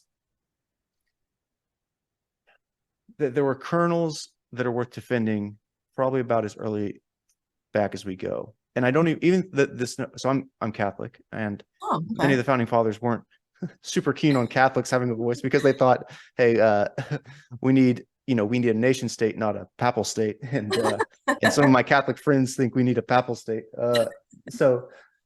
So I get, I have sympathy for both those positions, um, but this thing about, okay, well, originally certain forms of these rights, or at least the expressed representation in government, was restricted to white, but bit overgeneralizing, but white landowning men. Mhm, mhm. Like, okay, well, I don't think that anyone's saying that. I shouldn't say that. I'm sure there are some very horrible people who are For sure. advocating for Yeah. that, and those are probably Yeah. people coming from the right half of the aisle. Yeah. But I think that most people on the right half of the aisle look at those people like they're freaking insane. But fair enough. So those people exist. To what extent, I don't know. And they're very loud, but they have their free speech, and we'll just argue them away, convince them, and but something like that. It's even, I do think that there's something in there that is, and this is like not popular at all, right? So this is the clip that gets cut and like ruins my career and whatever. But again, like I wouldn't have started this if I didn't think it was worth it. I told you before, I've turned down jobs because I thought like I'd rather be able to do what I think is ethical than Wow. cash in at this point. And it's not like, oh, I think like this is something to be pat on the back. It's like, no. Like if I did this, I know that I'd be violating my conscience. And so that even this idea about, okay, well, maybe not everyone gets to vote. I'm not comfortable with that. I'm not comfortable with bringing back like exams for people to be able to vote. Mhm. But I can see how in our modern politics, political parties can take advantage of people who are uninformed and just either try and lie to them and say, we'll cut you checks, essentially, if you're on one side of the political aisle, or say something like, look at those people over here taking everything away from you and your great country on the other side. And it's like, no. So having some skin in the game in your country, and being a landowner is literally having skin in the game in the country. So it's Mhm. like I can understand where there's some embedded wisdom there, even if I think reversion back to that would be abhorrent in the modern context. But like, Mhm. Mhm. so what do I want to do? I want to try and revivify this idea of individuals having to have a stake in the country without a way that disenfranchises broad swaths of people, especially along demographic lines or something like that. Mhm. But it's like, well, that's not a popular thing to say, maybe, but I do think that ideal is worth defending. Like, you should have skin in the game for your country. I Mhm. trust your opinion more if you're saying like, I'm ride or die US. Yeah. And it's like, I don't see why that'd be like, if we had a softball league and you're like, I'm ride or die this team. And like, that's why I've gone through and done all this, work on our batting lineup. It's like, okay, well, I Mhm. think, I think you're really interested in the success of our softball team. Yeah. And I think the same thing about the country. So yeah, you asked about an asterisk. I think the asterisk is something like, for me anyway, and this is generally true of the conservatives I speak to, Mhm. is that the asterisk is that it was increasingly, that over the course of history, what is capital T true about this country in the goodness of its founding has been less imperfectly realized over time as a general trend, right? So Mhm. not the variance, but the general trend. Yeah. And we don't want, and the conservative ethos is, we don't want to risk losing that. And if we forget why those things were good and are worth defending, then there's people will say, well, it's a slippery slope argument. Oh, if X happens, then Y will happen. Well, that's a slippery slope Mhm. fallacy. But no, what conservatives are actually saying there is, you're removing what we think are the limiting principles. Mhm. What are your limiting principles? Because cynically, I think maybe you actually want Y to happen. And Mhm. but you don't want to come out and say, I want Y to happen, right? You just want to say, oh, X was tyrannical in some way. And so, Yeah. or the things holding back X. And so it's like, well, can we have a conversation about what justified limiting principles are? And can we have deference to history? I don't think, I mean, morally, I'm better than some of our founding fathers along particular dimensions. But on the whole, like, it's not even close. Like, they're running up the score in terms of the fruits that they were able to bring into this world that have unfolded over the last several centuries. And I don't think I'm better than James Madison or Thomas Jefferson or George Washington in those ways. Even though clearly there's things that I do in my day-to-day life, I mean, hour by hour, that are more moral than some of what they were doing, to be sure. But I don't, those were great men, and we have great men and great women in this country's history. And I think it's worth remembering that. So it's kind of like how some people are like, and again, might need to chop up some of this interview, but like, you're good. Go ahead. Some people are like you can say, for instance, that you like someone's art, but not like their idea. Yeah. So I'll say something. So can you like the Cosby Show, for example, and be like, Bill Cosby's like one of the worst human beings in modern American history. It's like, I don't know if you can say those things. That's a pretty extreme example, but like, yeah, you're right. Can you separate art from artists? Can you? I don't know. I mean, I don't think, like, I'm not sitting here going like, what I'd really like to do is categorize all of the things that were redeeming about Adolf Hitler. That, by the way, I've just given you cover. That will be the thing that gets clipped. Yeah, so that's good. where I was going to go. Yeah. So it's like, no, like the Kanye West thing over the past. Yeah, exactly. Yeah. It's like, I don't, again, a conservative podcast I listen to, he goes, and he's a pretty big this gentleman has defended Kanye on several of like the more public kind of displays over the years, especially as related to his family. He's very much like, Kim and Kanye should get back together. Like, it'd be good for the kids, that kind of thing. How he's a conservative because that's what he's focusing on. But no, after this thing came out where, Milo and Kanye and Nick character were doing the rounds, this podcaster comes out and goes, as a matter of fact, you don't have to hand it to Adolf Hitler. And it's like that is, it's one of those things that it's the wisdom of simplicity. It's like, yeah, like you can both believe that there's like a divine element of all people, you made an image and likeness of God, and still say something like, it's not worth our time to figure out what was redeeming about the rise of the Third Reich. Right. Not a good. And so, but then, then people will say, well, why should we defend Thomas Jefferson? Look at these atrocities. Or Andrew Jackson, look at those atrocities under God, yeah.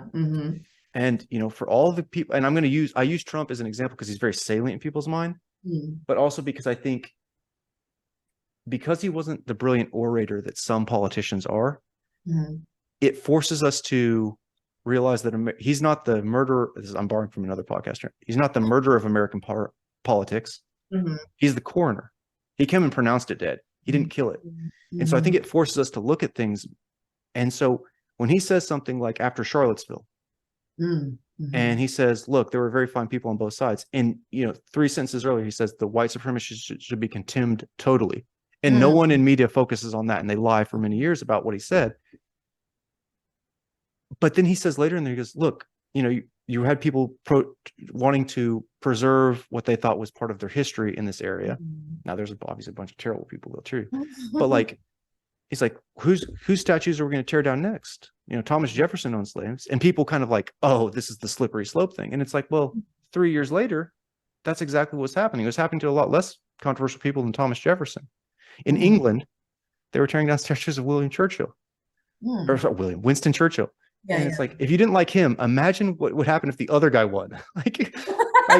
So it's like, again, I'm not saying that I have a master list of like, these are the people worth defending. These are the people we can write off.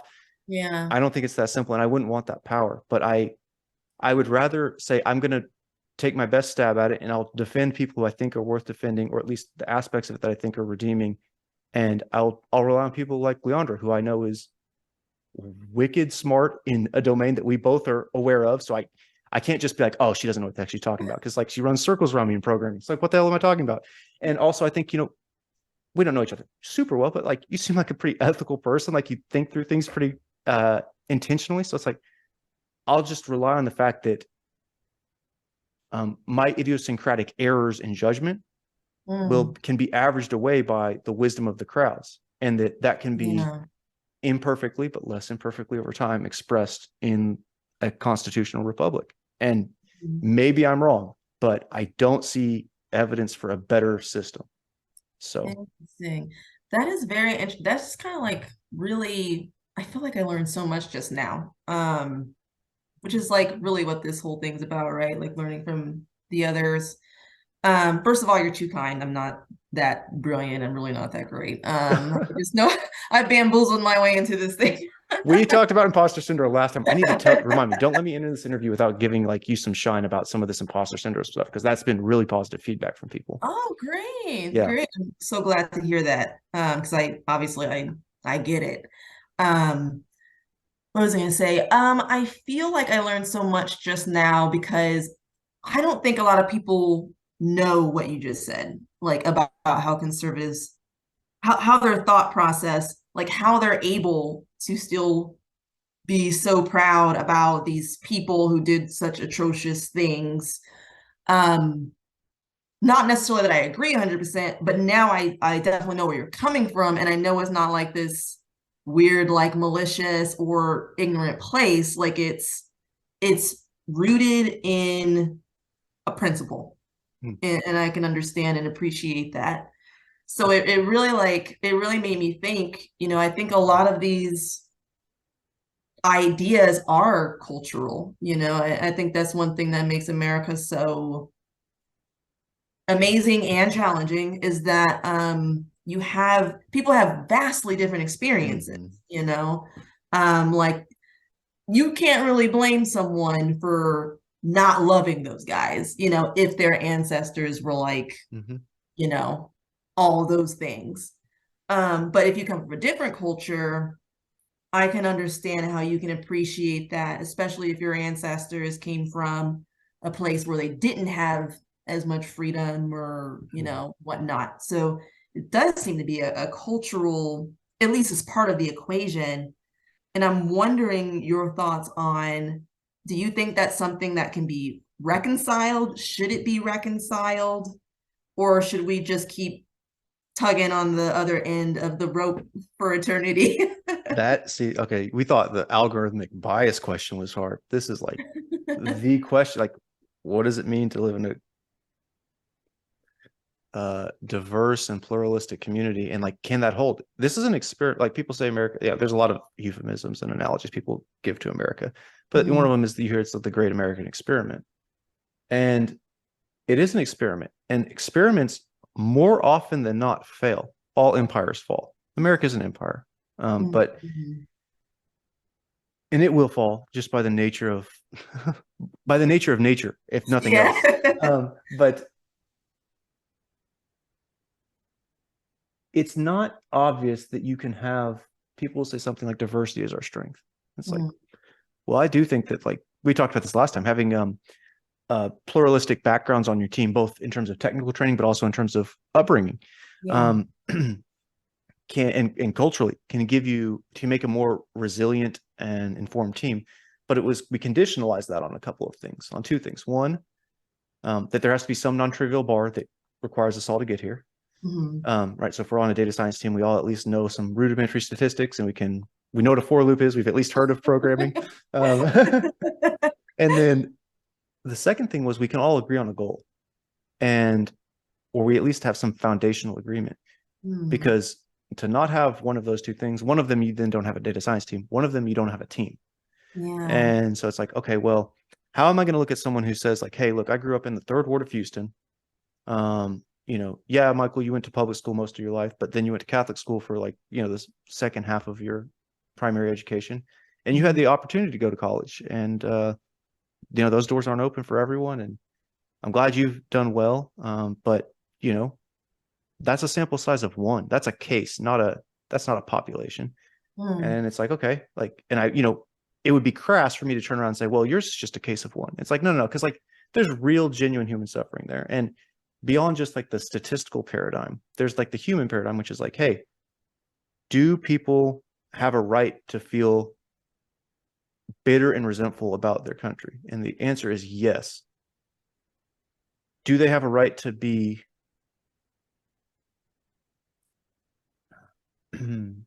ungrateful for it? The answer is no. That's my perspective. So it's like, how do you have both of those things? And it's, I don't have a perfect answer for you, but it's like, if you look around the history of the world and around most of the world, even today, where would you rather be? And when would you rather be? And that didn't happen by accident. And it also wasn't just because the founders got it all right and everything just naturally unfolded from them. That's not true either. But there were things that going back beyond just the States, just in kind of Western canon and tradition that are worth defending. On our website, we have a quote about freedom of speech from Frederick Douglass and Noam Chomsky and Jordan Peterson. And it's like, okay, well, like that's a pretty weird bunch to choose for, guys who tend to lean conservative, but it's like, nope, because I want to live in an America that embraces as strongly our tradition and our culture. And what I mean, our culture, some people will say that, they'll be like, oh, you mean like white culture, for example. It's like, well, the fact that I'm a quarter Middle Eastern doesn't matter for those people's calculus, but I didn't know that. That's cool. Yeah, well, it's all my cousins who are, much more Middle Eastern than me are laughing right now. And my brother and sister who don't look at all Middle Eastern are like mad that I'm able to like, throw that out there. But no, it's like, okay, so no, that's not at all what I mean. And I mean the culture that has evolved over time, but it evolved from something. And it's like, it's not just chance that something was what it was. And so I have gratitude for that. That's why I say, like, I don't think I'm a better man than these folks. And so I want to be in a country that says, like, yes, we embrace Thomas Jefferson and we embrace Frederick Douglass. This is, again, I'm going to use Trump as an example, and I'm going to use the example you brought up earlier, where it's like, why do things have to be so, you brought up this, can we just have a bill we vote on? Like, can it be a bill about something and not everything? In response to the protests and the riots in 2020, because there was both, and like it's not popular to say that, but there were both, and there was, I think, inarguably, many of the people, a vast majority of the people who were involved in that stuff were well-intentioned. There's no doubt in my mind about that, even if I disagree with them about some things and not others. One thing Trump did was he came out and he gave a speech on July 4th, and it was a very culturally conservative speech. And all the news media said, oh, he's giving this speech from Mount Rushmore, but they didn't say Mount Rushmore. They said he's giving the speech from a site dedicated to lionizing like 3 former slaveholders. And it's like, how dare you? First of all, like, you're CNN. Like, but for the freedom of the press, you wouldn't be here. Like you can dog on Trump all day and you have no fear whatsoever that the state is going to come kick in your door. And by the way, when it does come out that he's trying to wiretap people who are, or not even wiretap, he's trying to get information on who's leaking to Adam Schiff. People like me come out and say that's wrong, even if I don't think very much of Representative Schiff. But what he said was, he said he wanted to, and I don't know, this could have been like a Trump thing where he's bloviating, or it could be one of those things where it's like, weirdly, this like incredibly imperfect individual had something where he forced us to look at who we actually are, not who we think we are. And he said something, he wanted to create a new national garden of monuments, right? Because we had just seen a tendency over the summer to pull monuments down. And again, it's not that the outrage is not understandable. It's that there's something worth defending, and to put up in this national monument, this national garden of monuments, to bring in people, like explicitly work to bring in people like Harriet Tubman, Frederick Douglass, Booker T. Washington, people who come from non-traditional backgrounds when you think about the founding of this country. But it's like, no, those people had just as much influence on the more perfect realization of those core principles that were worth defending as the people who originally put them forward very imperfectly. So that's kind of how I view it. It's like more people in like a richer celebration of the history, not no celebration of the history. I see. That is so eye-opening. That's so interesting. Let's see. So essentially, Sorry, I like to like simplify things sometimes. Yeah, please. I ramble. No, that was great. I'm thinking so like from a conservative perspective, at least from your perspective, it's like the intention of someone makes the man, not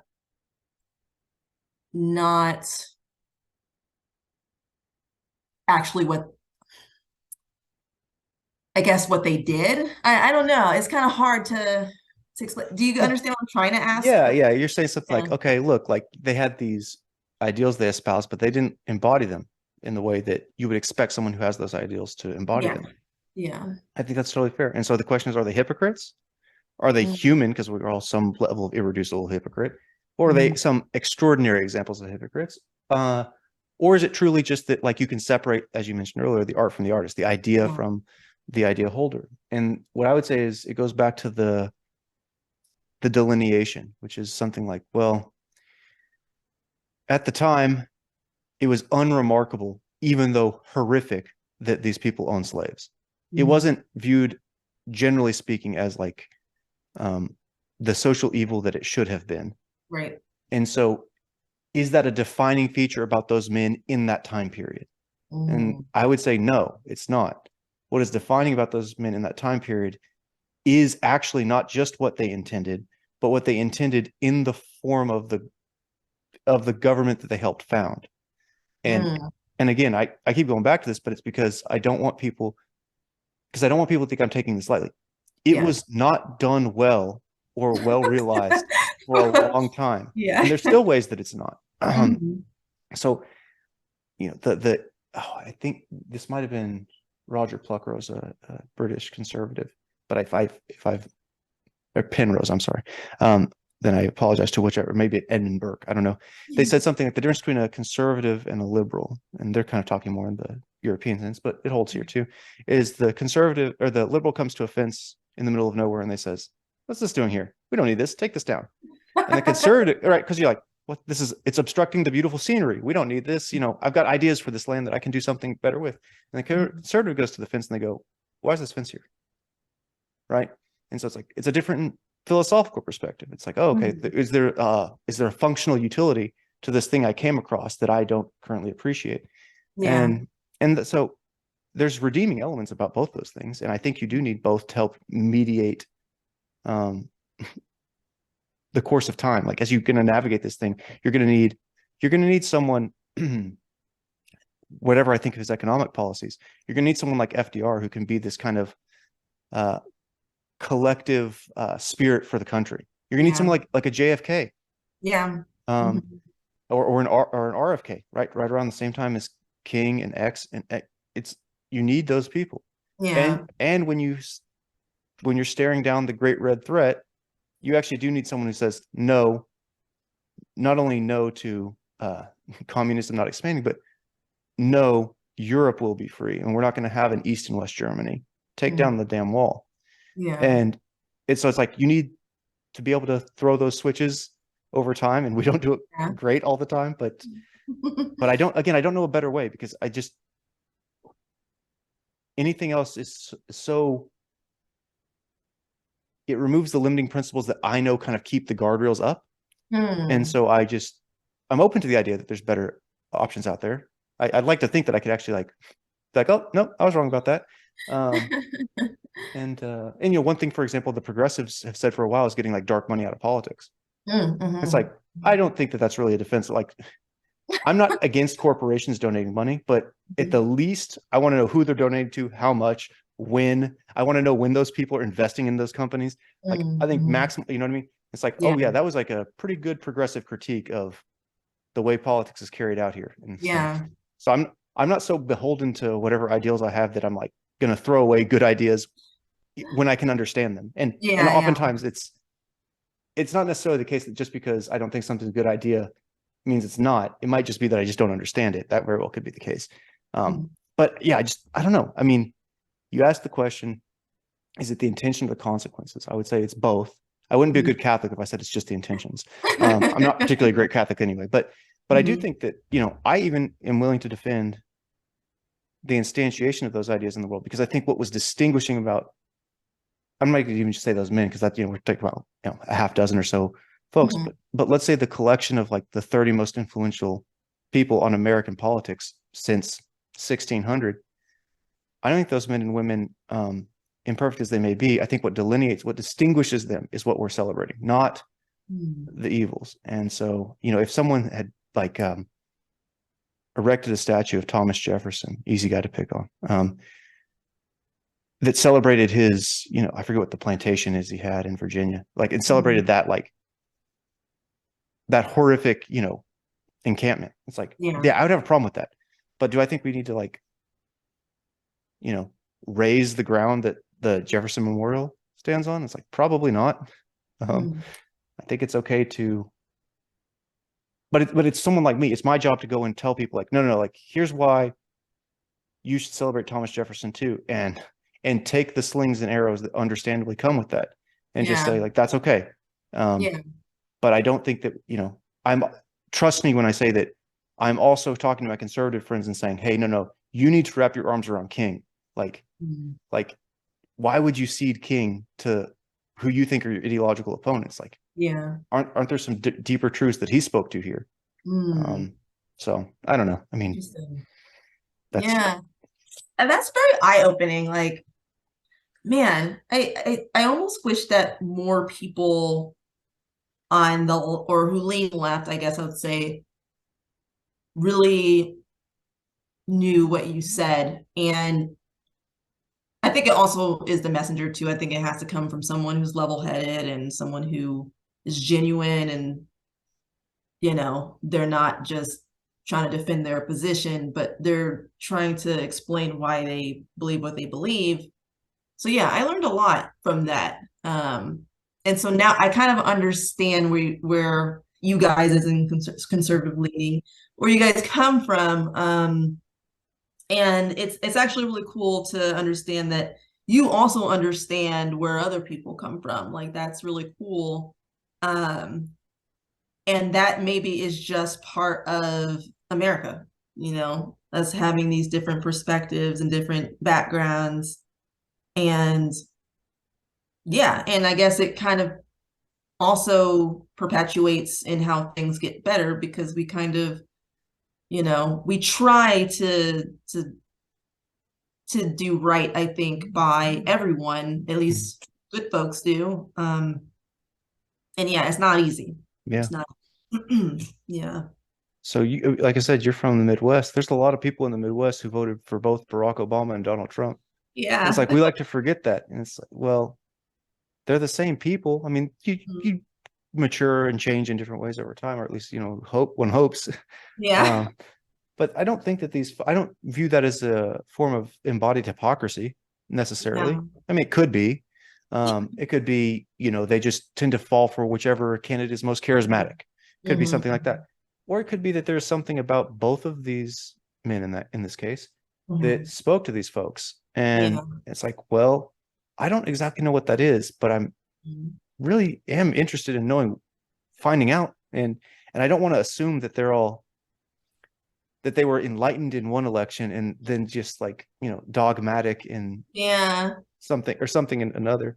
I Mhm. you mentioned something about I appreciate the comment about the messenger. I really do. We have honesty, courage, and wisdom as our values. We chose Yeah. honesty as opposed to like facts or something like that, or like, being fact oriented, because Mhm. honesty says something like it's being truthful plus being something like epistemically humble, which Mm. is, we're not trying to like throw a bunch of like positive qualifiers our way. What we're trying to do is say something like, we're going to tell you the truth as best we can. And we're going to Yeah. be honest about where we're coming from and try and be well reasoned in our thinking so that at least we give as best voice to why we believe what we believe is possible. And then from that, you can do whatever you like with it. Yeah. Uh, I, there's some research by a guy named Jonathan Haidt and his colleagues. He's got several co-authors. He's Mhm. NYU social psych professor. For those who've heard my other podcast episodes, I don't like social psychology that much because of its terrible psychometric standing. But Jonathan Haidt is an interesting, and his extended network. They're all pretty interesting, and they have this research on it's called moral foundations. So people have this psychological battery that they developed. They've empirically developed, like data first. So that's good for us, right? Yeah. About personality. And so they thought, well, could we do that? Openness, agreeableness, conscientiousness, neuroticism, and extroversion. So like, these are like the core, like if you do a version of a principal component analysis, these are the top factors that kind of come out. But they thought, could we do something like that for moral foundations? Like, are there distinct, reliable, reproducible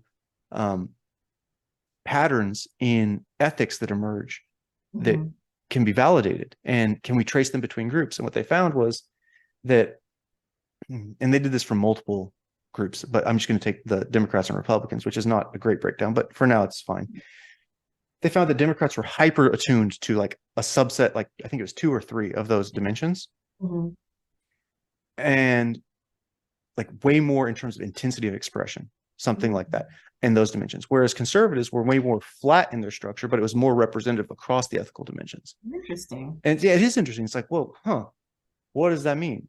Yeah. For me, what that means is something like, if I'm trying to translate this I'm not claiming this is the scientific way you reason to this. I already said I don't think much of rationality, but like if you're trying to take away, like can I abstract a lesson from that might be relevant for political discourse? I think it might be something like, we'll use folks on the left instead of Democrats, but folks on the left, they might be more attuned.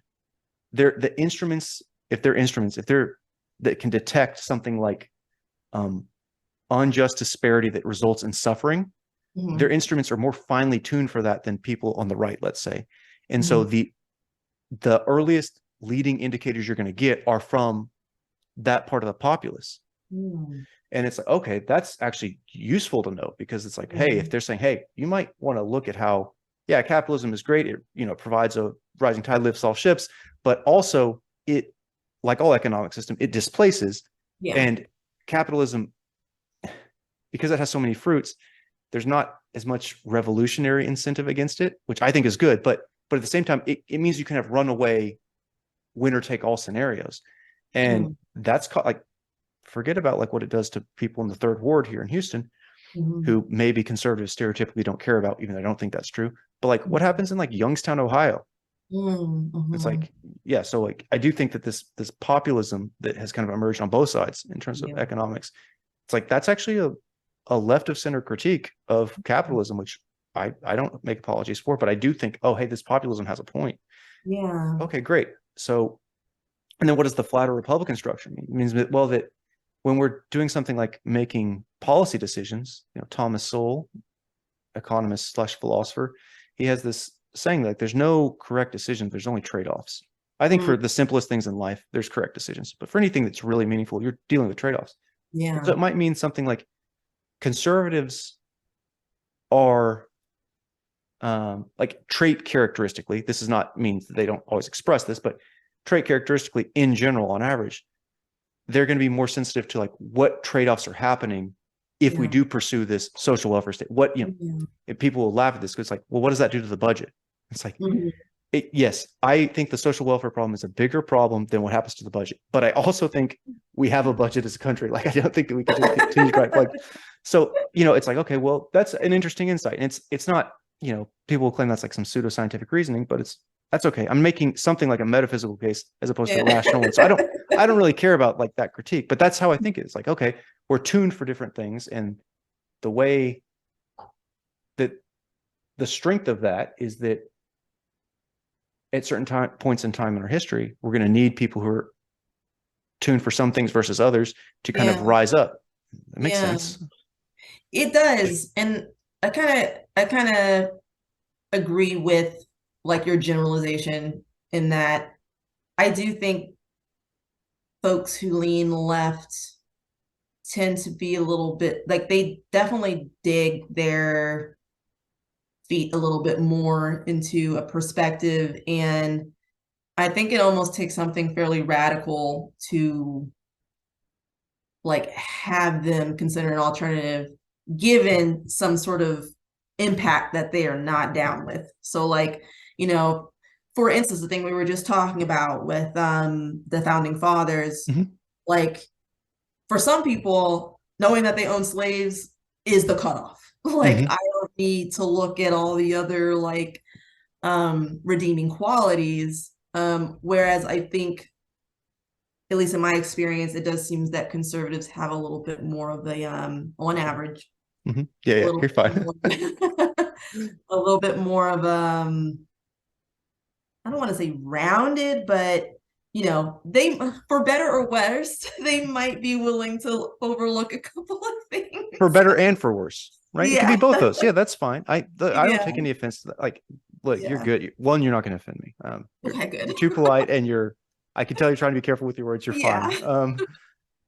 And if anything, I'll just say that. Oh, that's the general conservative. That's not the Michael conservative. So, but no, look. If someone says like, look, the slavery thing's a non-starter for me. It's like, Yeah.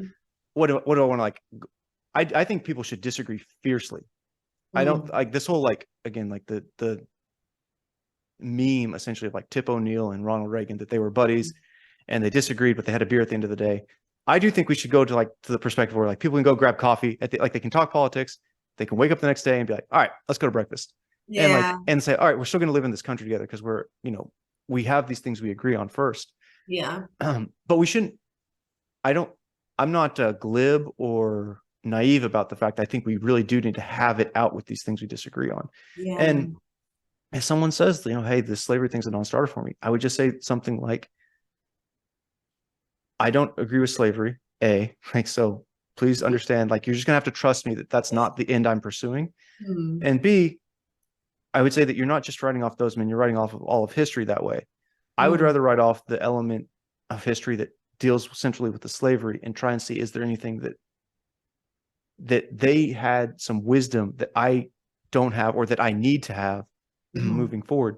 Because I don't think that I happen to be so lucky as to be born in the time where we just got it all right, where we have all the right ideas now. I don't think that that's the case. And that's why I say like these men and women who are giants in our history, they're remarkable folks. Even if the average American today behaves more morally on some very important dimensions, what Yeah. makes them remarkable is this thing that makes them different, because that's what we point to and we go, hey, you can't have individual rights if you don't acknowledge the divinity of the individual. And you can go back to like the religious canon of the West and of other cultures as well, but particularly in the West, and say, okay, well, where does that notion come from? And so it's like, if that is true, then how can you justify slavery? It's like, you can't. And there's a lot of reasons, like a lot of ways to debase arguments that are pro-slavery or pro something like, pro owning people as property temporarily or permanently. But one of them is certainly this ethic that this is spoken, that this broad tradition is spoken to. And so it's like, well, what do I tell people? Fair enough. Like, yeah, I don't agree with that either. I don't think I was born at a time where we had it all figured out. And I know that there's probably things that we as a culture are doing that I'm confident that is unethical and wrong, and that we will be judged 250 years from now very poorly for. And I hope that I have the fortitude to help be a small part in creating a culture that moves away from those things. And so that when my great grandchildren look back at me, think like, oh yeah, like he took this unpopular position, but it turns out like there was some wisdom there. And and it's not because I want like some great historical legacy. There's like a dozen Michael Lewises in the modern age who are more popular than me right now. It's like the joke. I show up to business school the first day, and the senior MBA student, who's a former lawyer and investment banker now, or was anyway, he goes, hey, have you heard of Michael Lewis? It's like, yeah, of course. Like, of course I've heard of the author Michael Lewis. And yes and no, I don't know him. But my dad is Michael Lewis. So even within my family, I'm not. Wow. Yes. So so it's like, I don't have some grandiose thing about like what sort of legacy I'm going to leave. I just think that like, no, like, again, we didn't get here by chance. We did get here. Like, there's some stochasticity to history, but I think generally speaking, when people say, well, why are certain places the way they are at particular times, like you can trace that. And so I don't know. I mean, it's tough, but I don't think that just because it's tough means, or nuanced means, that it's not a position worth arguing. Right. Yeah. Wow. I have a question. I've kind of been wanting to ask it for a while, and it might open up a whole other can of beans. Okay. So apologies if it extends the conversation too long, but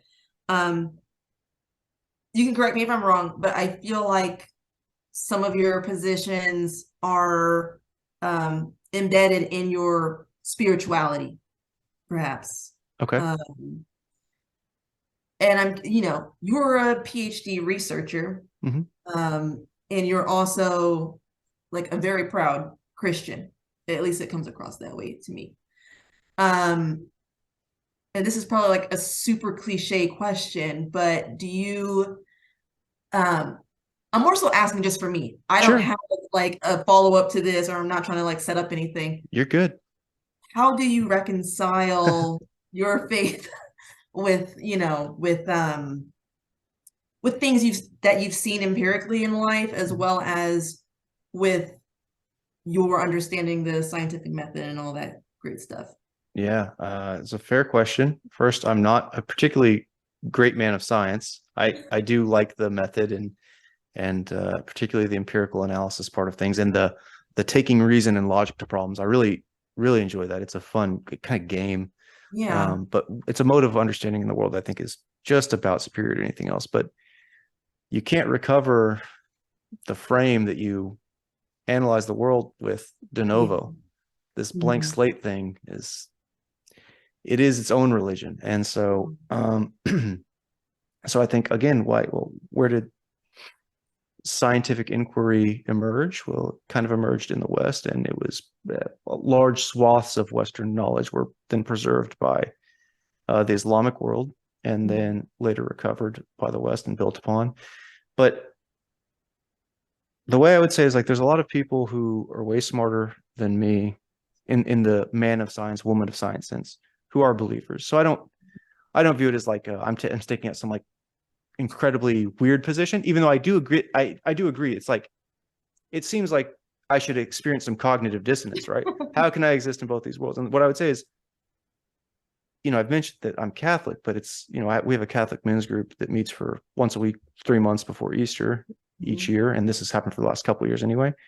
And not by far, but almost every other one of those Catholic guys is much more devout than I, and has a much richer appreciation of Catholic canon than I do. Yeah.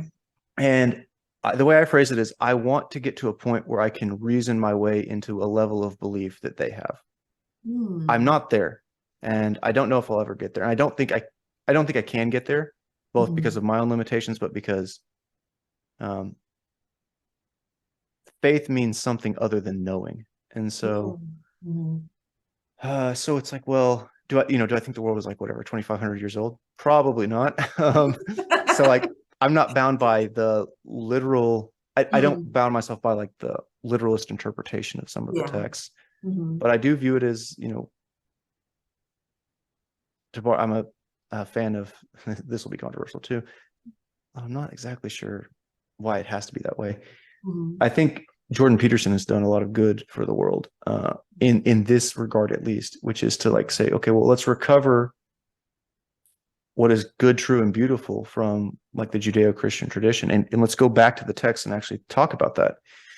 And so it's like, all right, that's a worthwhile endeavor. And for all the people who are agnostic or atheists, who are in science or outside of science, like, God bless you, no pun intended, but also just don't be so certain that, like, you don't get to live.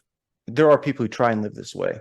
They at least espouse it, but they don't actually live it. And even if you do try and systematize this at scale, it's murderous beyond the alternative. Where you can say like, well, there's no objective ethical frame.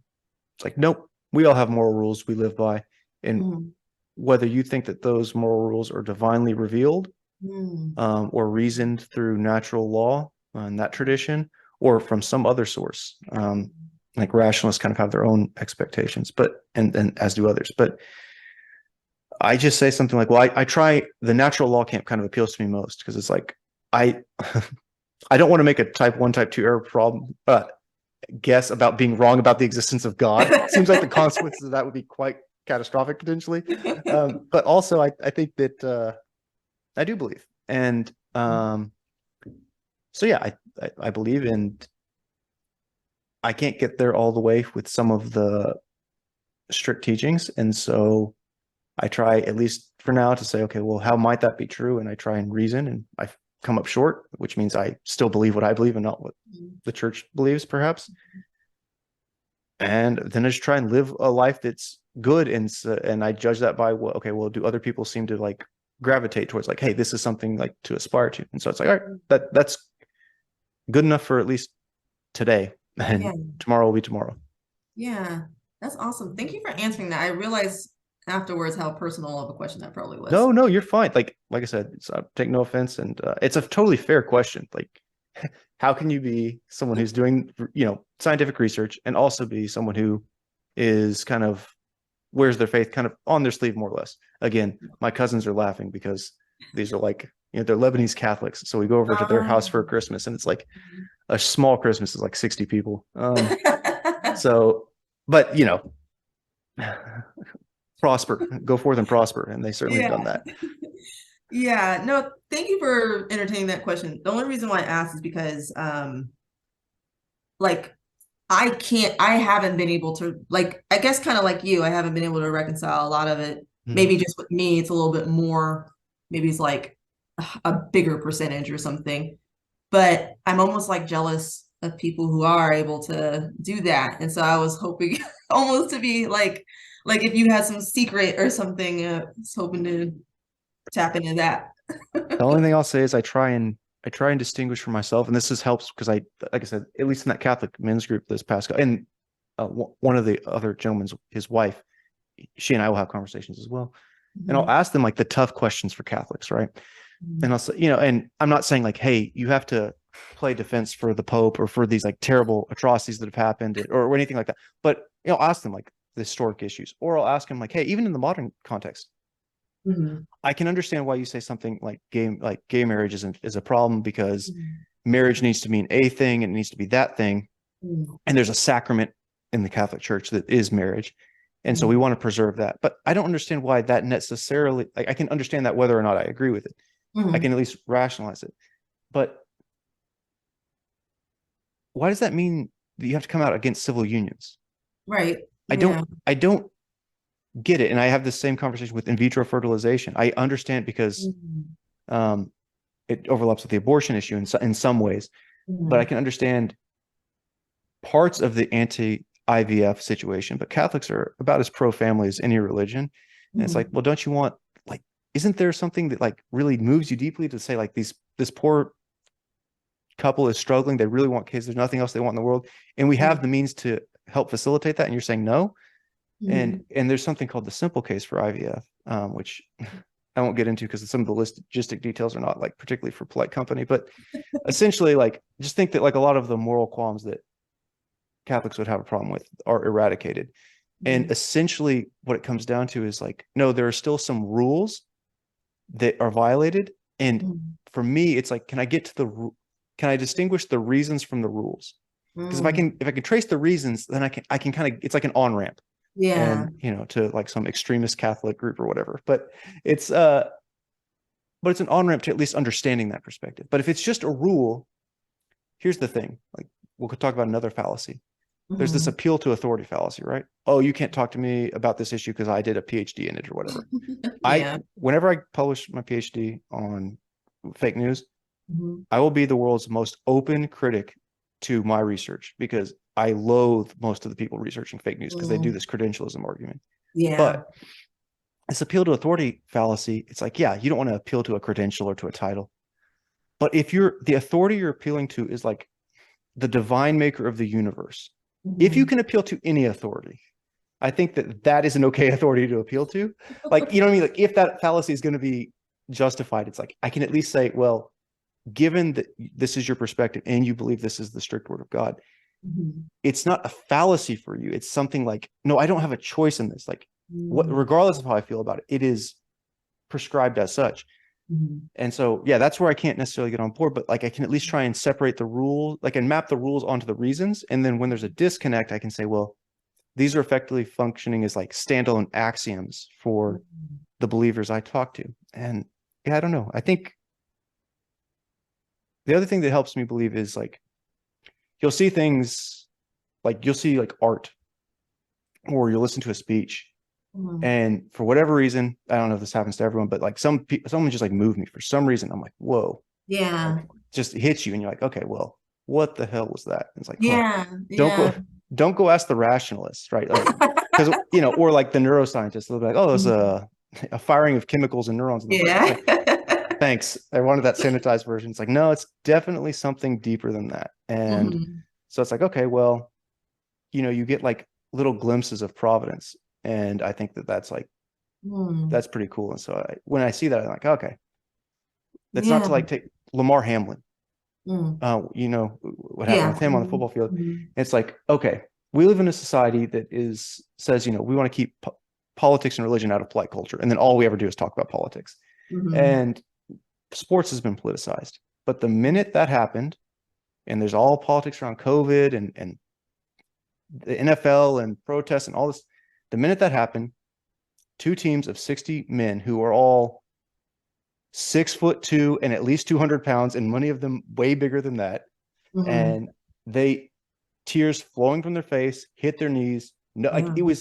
it wasn't even that they conscious like, oh wow, I now need to pray. It was like, this is what this moment calls for. Mm. And he survives and is doing well. It's so unlikely. And Yeah. and people will say, well, yeah, like credit to the Bills staff. And it's like, yeah, absolutely. But like I never viewed it as mutually exclusive, that there can be a divine act of intervention that Mm. takes place through the work of someone else. And I don't want to diminish the incredible work that those humans did to make Yeah. sure that he's still here today. But it's like, it was so weird.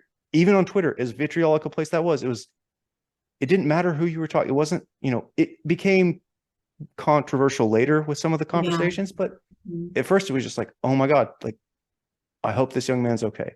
Yeah. And you get these rare moments where you get pulled out of things. Yeah. You have Kobe Bryant before COVID Mm. happened. Yeah. He passed away. And it didn't matter who you were. You were just like, damn, like Yeah. Kobe seemed like a pretty cool dude. He was with Mm. his daughter, who you knew he Sure. was just head Yeah. over heels for. And in some sense, you're happy that he was at least able to be there for her when all that Yeah. was happening. And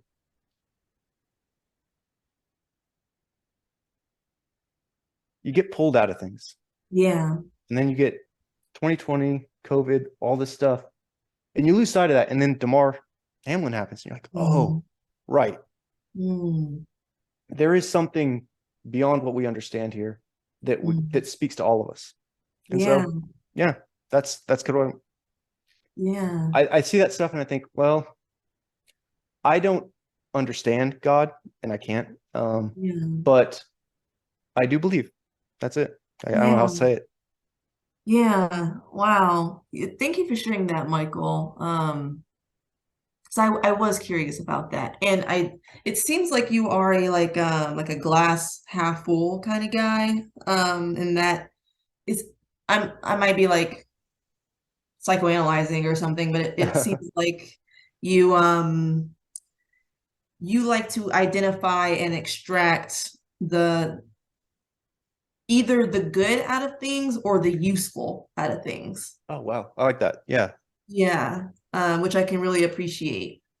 I wish that I had that feature because I definitely don't. I'm a glass half or half empty, I guess, kind of person. And I don't want to be, Mhm.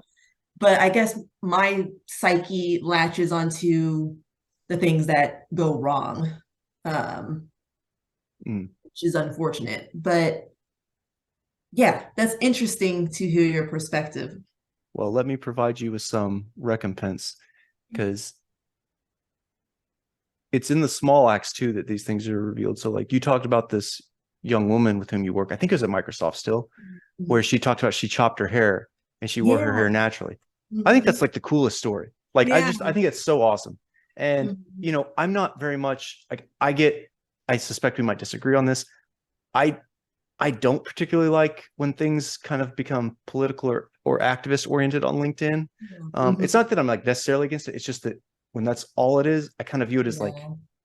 I don't exactly know what this platform is used for. And I really don't like the responses when people are like, hey, this is a professional platform. And then they're like treated like they're like the worst person ever for saying that. And it's like, so like, but at the same time, I remembered that post when you had made it. And so it's Yeah. super cool to hear that like someone else saw it and they're like, hey, that spoke to them in some deep way. Yeah. And did they go through a cognitive process where they rationalized it all? Maybe. Did they only do that? I don't know. I think it's probably spoke to something true in them that they maybe can't articulate. And it's like, all right, yeah, that's great. I think it's ridiculous. Like, I just cut my hair this week. Oh, nice. If I rolled out of bed and went to work without doing my hair before I cut it, I would expect to be thrown out of my very unprofessional PhD closet that I live in. Okay, so like, I don't like this idea that there's a, not the idea that there was a stigma against this stuff at some point is, this is one thing I think our generation and subsequent generations get right. It's like, that's ridiculous. Yeah. And being able to speak forthright about that is, I think, great. And what does that mean? It's like, well, oh, are you saying that there should be no standards for professional? It's like, no, I'm just saying that that standard is bullshit. Yeah. Like, yeah. and it's like, good on that girl and good on you. And also, speaking of good on you, I can't, it's been, I don't want to make it sound like it's been hundreds, but there's been more than a handful of students that I've recommended this podcast, our first podcast, to everyone, because I teach a bunch of analytics and programming courses. Yeah.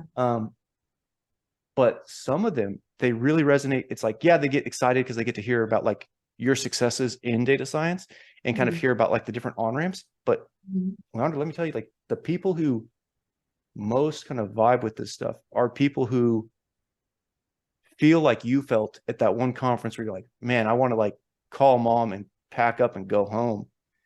Yeah. And it's like, okay, well, great. Maybe that's the purpose of this conversation. Maybe it's not, hey, how do you get a job in data science? Maybe it's, hey, how do you get out of your comfort zone and like put yourself out there and learn how to make meaningful connections? And like, wouldn't it be great if that was actually like one of the things that one person took away, let alone 5 or 10? Yeah. So it's like, all right, like I have to work hard to be positive. Like it's not in my nature either. Again, I'm the Jon Stewart generation. Yeah. But one of the wisest things Barack Obama ever told Jon Stewart, allegedly in private, was, hey, like you're really funny. And skepticism is one thing, but cynicism is way darker. And you can be a skeptic without being cynical, and be careful because you don't want to make people cynical. So I don't know if I'm glass half full. I just try and force myself structurally to seek out good things, and it at least helps distract me from what would otherwise turn me cynical. But you should be able to say things. My first podcast episode is about an entire research stream that I think is mostly garbage, but it's very popular. And so I talked about it in a very polite and relatively politically correct way. But if you and I were just talking at Starbucks, I'm not going to sit there and talk about like this individual metric from this paper. I'm going to be like, Leondra, it doesn't predict anything other than brain activity. And if brain activity doesn't manifest in terms of real world action, why are we spending hundreds of millions of dollars on this? Why does people have tenured positions? Right. So it's like, I'm human too. Like what I focused on, I try, and even with our newswire, we made a new change this 2 weeks ago. We added in, we start always with the top story, and then we have a list of different categories. It's usually 3 or 4 page document, just hyperlinked to articles around the internet. Yeah. And the last one we always include now is a white pill story, like this kind of like mimetic thing for something like uplifting. Because like I don't want people to like go through and read what news is mostly like not the best thing to read. But I want people to have something that like, hey, if nothing else, they can come to the newswire and they can say, hey, what's like a feel good story about something that happened or that came across our radar in the past week. And it's like, all right, cool. Like, that's cool. Like, I think that's the base state of nature is suffering and chaos and destruction. And it's way easier to criticize than to build. But people, well, I would say people like you, Leondra, are capable of building. And so like, how cool would it be to like, not just criticize and be exacting in that way, but also to build up. And I do think that you do that, as evidenced by at least that interaction with that one girl you had. Yeah, no, I appreciate that. I think you remember I was just as like surprised to find out that she did that. But yeah, I do have these like crazy moments where I realize that I've had some influence on someone, and it's really humbling actually, because I haven't figured a lot of things out. I still have imposter syndrome, feel like I don't know what the heck I'm doing. And so it's crazy that like I almost feel like a hypocrite sometimes where people are like, oh, you gave me hope, and like I'm over here being super cynical. No, those can both exist in parallel. It's not hypocrisy. Yeah. It's the human condition. Yes. All right. So I have taken up a lot of your time, but I do want to, because you were sneaky. See, I said we'd keep it open, and then you turned it into a ask Michael a bunch of questions. But no, that's good. I appreciate it. But I do want to. So we mentioned this universal healthcare thing, and it's not because I want to like debate the politics of that, but because I think that this is an opportunity for you to explain to me, like in a way that it makes sense to you, and then you get to hold me accountable when we have our third conversation about, okay, so what did I get right? Like, forget the fact that you might disagree. What's correct? So you said, it's interesting to me. What stuck out, I think, perhaps most thinking back about it now, is that you said several times you're fiercely progressive on some things, and I do think people should be fierce about their politics, because their politics are something like the civic instantiation of their core beliefs. It's okay to be fierce about them. It's not okay to be fierce about them and then say to hell with the other 60% of the country. But you mentioned that a couple of times, and you didn't provide any specifics, and I wasn't going to ask necessarily, and I wasn't going to ask about the Republican thing either. But you offered the immigration thing, at least as a potential nugget there. But it was interesting that when you did mention something, you said universal healthcare, and it was like unequivocal. I could tell that that's something you're like, this is a hill on which I will die. So so what is it about that problem that speaks so much to you? And also, why do you think it's so relevant right now? Like, why is that one of the next things that needs to be addressed? And first of all, I could be completely wrong too. This is just kind of my outlook on life, but I feel like, there are very few things in life that should be guaranteed to everyone. There's very, very few, very, very few. Some conservatives, for instance, might believe that everyone has the right to own a gun, right? Like that's a human right, basically, to some conservatives. I guess I feel that some, not everybody. I guess I'm that bullish, but with healthcare, like the same thing. It's like, I think that, like, what's that saying? Like the only thing that are guaranteed in life is death and taxes, or something. Death and taxes, right? Yeah, like we're all gonna die. Like I mean, I'd hate to be like super negative in that way, but we all get sick, like we all get disease or something, it's going to happen at some point. And so I don't think people should be financially punished for that, for something that just happens to everybody.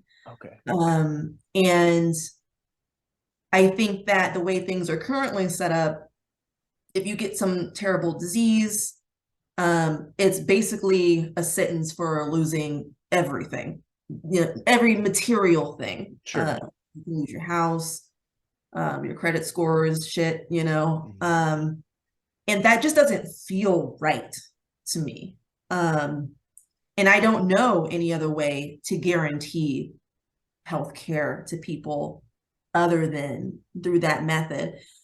I know some people feel like, some people have a critique about like maybe the way the military's healthcare works, or, like, oh, that's a good example of why not to do this. And then other people can bring up like Scandinavian examples as the counter argument. But I just think that it's something worth trying. It's something that would hypothetically, in a perfect world, benefit everyone in this country. And I also understand that some people are saying, like in some countries that have at least some form of universal health care, they'll say, oh, well, you'll be waiting in line for like months, years for this surgery, right? That's a common rebuttal. But I would say some people in this country don't even get to stand in line because they will never be able to afford that surgery. So I think at least having a line is better than not having a line.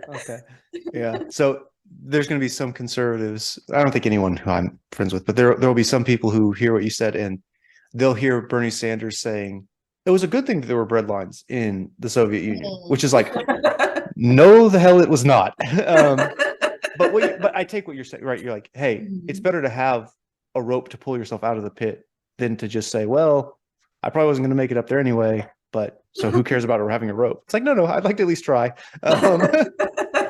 So I think that's fair. So this is interesting because you actually are espousing a true like, I don't know if it's true progressive, but like a true extreme form of, and I'm not using Yeah. that pejorative, of universal health. You're not just saying like everyone should have access to a primary care doctor, and you're saying like essentially going beyond prevention to treatment as funded by tax dollars, I'm assuming, something like that, right? Yeah. Okay. Mhm. And all right, I think it's a fair position to have. Obviously, I think it's a very salient point for a lot of people. Obama did a great job through the Affordable Care Act of raising the salience of this health insurance problem for a lot of folks. One of my favorite things to do, by the way, is to talk to people I know are partisan and be like, hey, you're a big fan of Donald Trump, my father. Uh-huh. What are like two or three things you thought were great about Obama? And to his credit, he like I was like, I gave him an example because I thought I was going to like coerce it. I was like, what about like, hey, you can't be denied for insurance for a pre-existing Mm. condition. He goes, oh yeah, not just that, like also staying on your parents' health insurance plan. So I think Oh. both those are great. And he Mhm. had one other, he's like, oh yeah, the courage it took to actually make the call to go after Osama bin Laden that night was like, because like Mhm. there was no guarantee that one, it was going to be him, or two, that it was going to go well. And he Yeah. was advised, including by I think our current president, to not do that. And Oh, wow. he's like, it took some stones. And so, pardon the terminology. And so, um, so like, okay, well, all right, that's good. So I like to do that. And I do think this healthcare is I don't think anyone thinks our healthcare system works well as a general rule. Mhm. So you're saying this, would you just like if I say something like I think Thomas Jefferson is worth defending, and I have to trust that you trust me that I'm not saying I want to revert back to some sort of like people as property system. Yeah. I also don't think that I don't get the sense from you that universal healthcare is a pathway, is a gateway drug to socialism, which is a gateway to communism, right? Like Yeah. you seem to say something like, hey, there's people suffering from medical conditions and maybe they could suffer less. And even maybe more than that, currently to not suffer under those conditions, they have to negotiate against themselves in the future Mhm. Mhm. because they're going to lose credit score was hurt. They're going to have to go into major debt. It's going to put their families or their family units in a very bad position. So I Mhm. have two quick questions for you, and this is a genuine question because I don't know the answer. Do Yeah. you think that that universal healthcare? I'm sure it's been done or at least proposed. Do you think it's possible to try it out at a smaller scale Mhm. than nationwide first to see how it works, to see what goes well, what doesn't? Yeah, I think that did happen. I don't remember what the state was. I gotta look that up, but I think that did happen. Okay. But to answer your question, yeah, I think that would be great. There might need to be some considerations though, like the poorest state in the country is doing this experiment. Sure. It's Yeah. not like the Yeah. the Yeah. Yeah. best Yeah. idea. But yeah, experiment away. I think it's a good idea. And I think we should also experiment on how it's funded, because I think another reason why people are a little concerned with it, or they're thinking, oh well, I'm going to have to pay for it. I'm going to have to pay for someone who smokes 3 packs of cigarettes every day and someone Mhm. who like eats McDonald's every day or something. Um, so maybe there's other ways to fund it. Mhm. And also America's like the richest country in the world. So like I feel like, we can find some dollars somewhere for it. Without, overburdening the middle class. Mhm. I think that's possible. And maybe you can even experiment with other stipulations. Like I know, for example, on a lot of insurance policies, you get like kickbacks for taking like a certain number of steps every day or something. There's like these little Oh programs. yeah. Yeah. Maybe we could do something like that where it's like, okay, if I don't know how you would enforce this, but Right. yeah, but if it's like, hey, if you are doing these healthy things Mhm. and you get you go get your physical and your doctor co-signs that you're actually doing these things or you're doing something right, Mm-hmm. then you continue to get that universal health care. That might be interesting as well. But I do think there's a better system than what we have now, because like, unless you're wealthy, if you up and get cancer or something, you might be screwed and your family might be screwed, and they have to make the decision, do we sell our house or do we save grandpa, and that's just, if we have another option, I don't see why we wouldn't at least consider it. Yeah, that's fair. I think our excellent healthcare is excellent. And if you have insurance, I think generally speaking, as long as it's a average to above average plan, our healthcare system works fairly well. But there's a whole lot of people who don't fall into that category that, we don't get to just ignore. And even if we could, we shouldn't. I think that's a totally fair critique. It's one of the arguments. The thing I'm biggest hypocrite on is factory farming, because like I know it's a horrible evil, and I eat less meat than I used to, but I still eat plenty of meat. And it's not all just like whatever we hunt. I mean, some of it's that, but not all of it. So I don't know. Like that's the thing I'm biggest hypocrite on. But I do think that there is something that needs to be done on the healthcare front. I took a class with and which, by the way, I just told you, like, I think appeals to credentialism are nonsense. I'm not bringing it up to say I took a class, I'm qualified. I took a class, and the guy who taught it he's a former primary care physician, former medical malpractice lawyer, an MBA at Rice, and now is a professor at both Rice and the University of Houston. Wow. Wicked sharp guy. His name's Edward Kroger, and I took 2 classes with him. The first one was great. It's essentially principles of healthcare, and he essentially detailed, like, hey, there's a lot of people who, like, free marketeers who are trying to say this is how you fix healthcare. But that works in like the abstract, like on paper sense, which is kind of funny because conservatives always critique people. It's like, oh, you're like an idealist, and like, yeah, it works in your head. But it's like, no, in this sense, like if there's no price transparency, how do you have a market mechanism that that functions properly? So it's like, yeah, okay, fair point. So he kind of talked me away. Like, he kind of talked me off the idea that, like, we presented a lot of other data too that maybe didn't make us look like we were quite as good, except at the upper levels, as we could be or should be. But I don't know what the solution is, but I definitely agree there's a problem. How much, if I may ask, because a lot of these my understanding is I can't pull the numbers out of my head or anything like that, but there's different models for this type of thing, and you can have public and private coexist. I mean, we have it now, but we can have a more expansive public system exist with the private. But the Scandinavian countries, my understanding is that they have, even their, working in middle class pay tax rates that are substantially higher than what our current working and middle class pay, net, not just gross. And so, do you have a figure in mind that's like, this is like the maximum threshold that would, like, the average American should be, or like maybe it's bracketed, it's progressive tax rate? Or is it something where it's like, no, I want to start with the cost, and then we'll figure out a way to do it? Or is it something like, I want to do as much good as I can with this pile of money? Yeah, absolutely. I think there's a number of things to consider. I'm not a public health professional, but I think there's an argument that there's a lot of money that can be saved by actually going into this kind of healthcare structure, because there's like a lot of bulk, with administration and things like that. So I think there could be some money perhaps saved there. I also think our country spends a lot on some things that maybe doesn't need that much money. Say it with your chest. What do you got? What is it? The military. And I'm not talking about like money that is used for veterans. I'm talking about money that is used for like contractors and all this other stuff. War fighting budgets and exactly. Okay.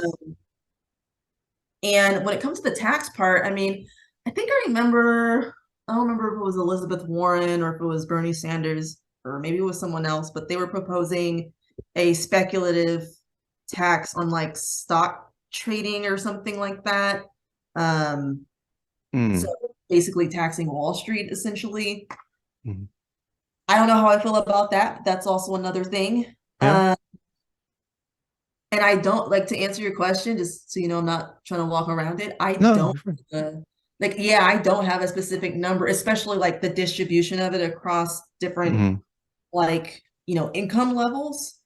I feel like generally the middle class is always the one that gets messed up. I try not to say bad words.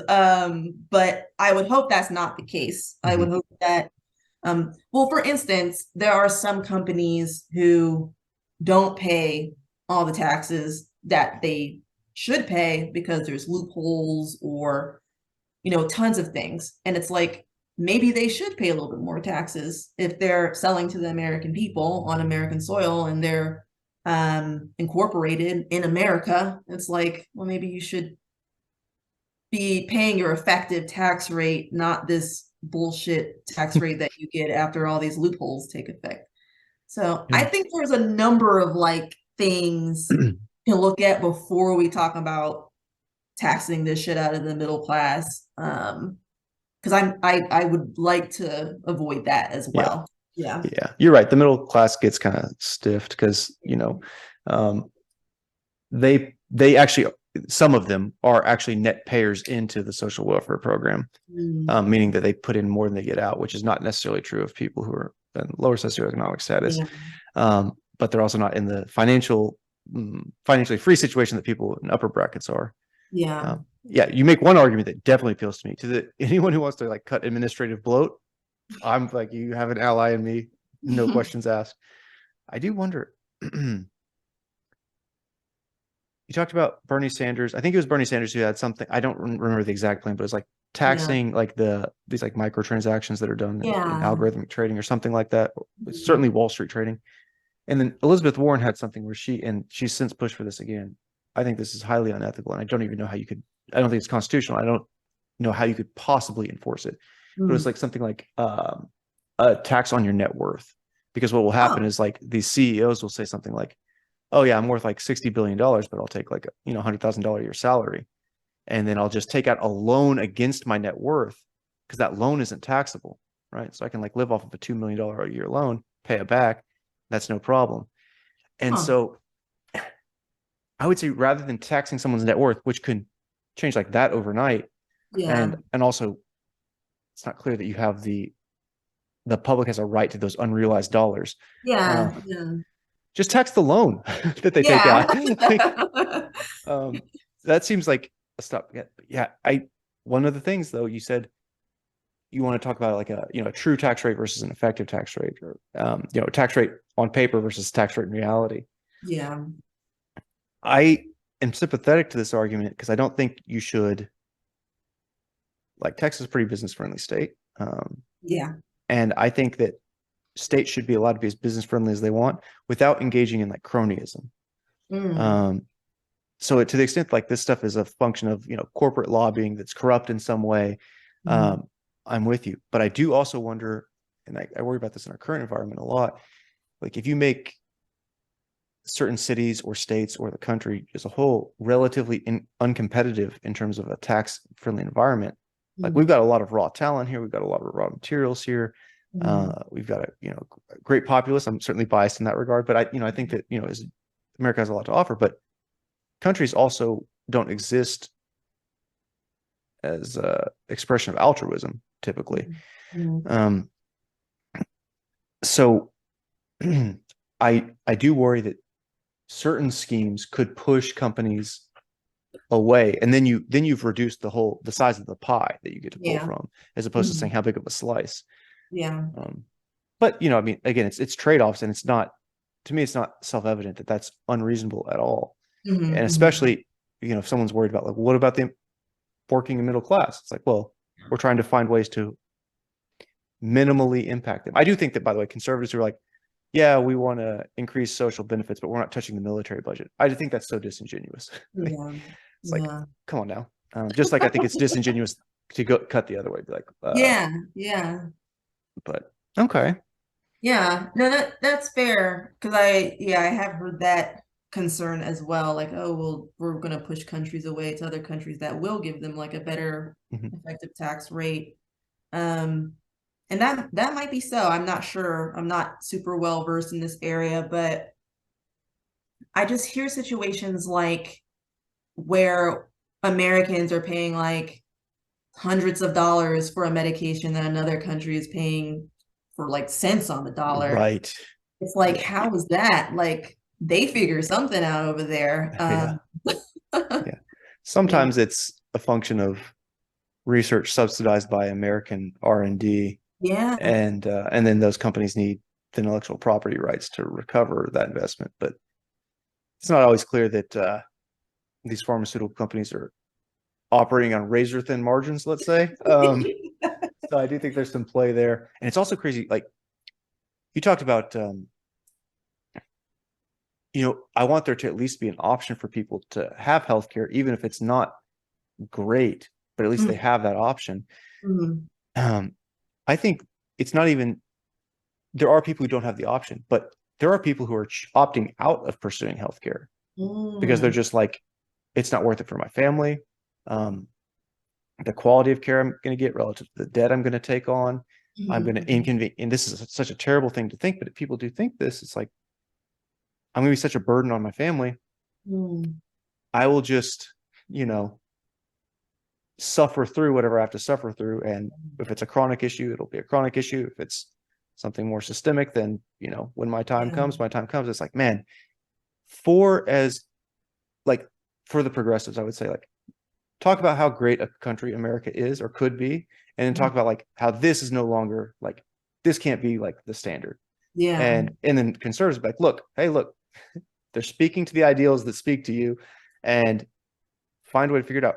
For the record, I do think that there's some appeal on the right these days, particularly on the populist right, around things that are specific forms of subsidized healthcare. Like, for example, childbirth, paid family leave, which I know is not exactly healthcare, but it overlaps. Potential expansion of COBRA benefits.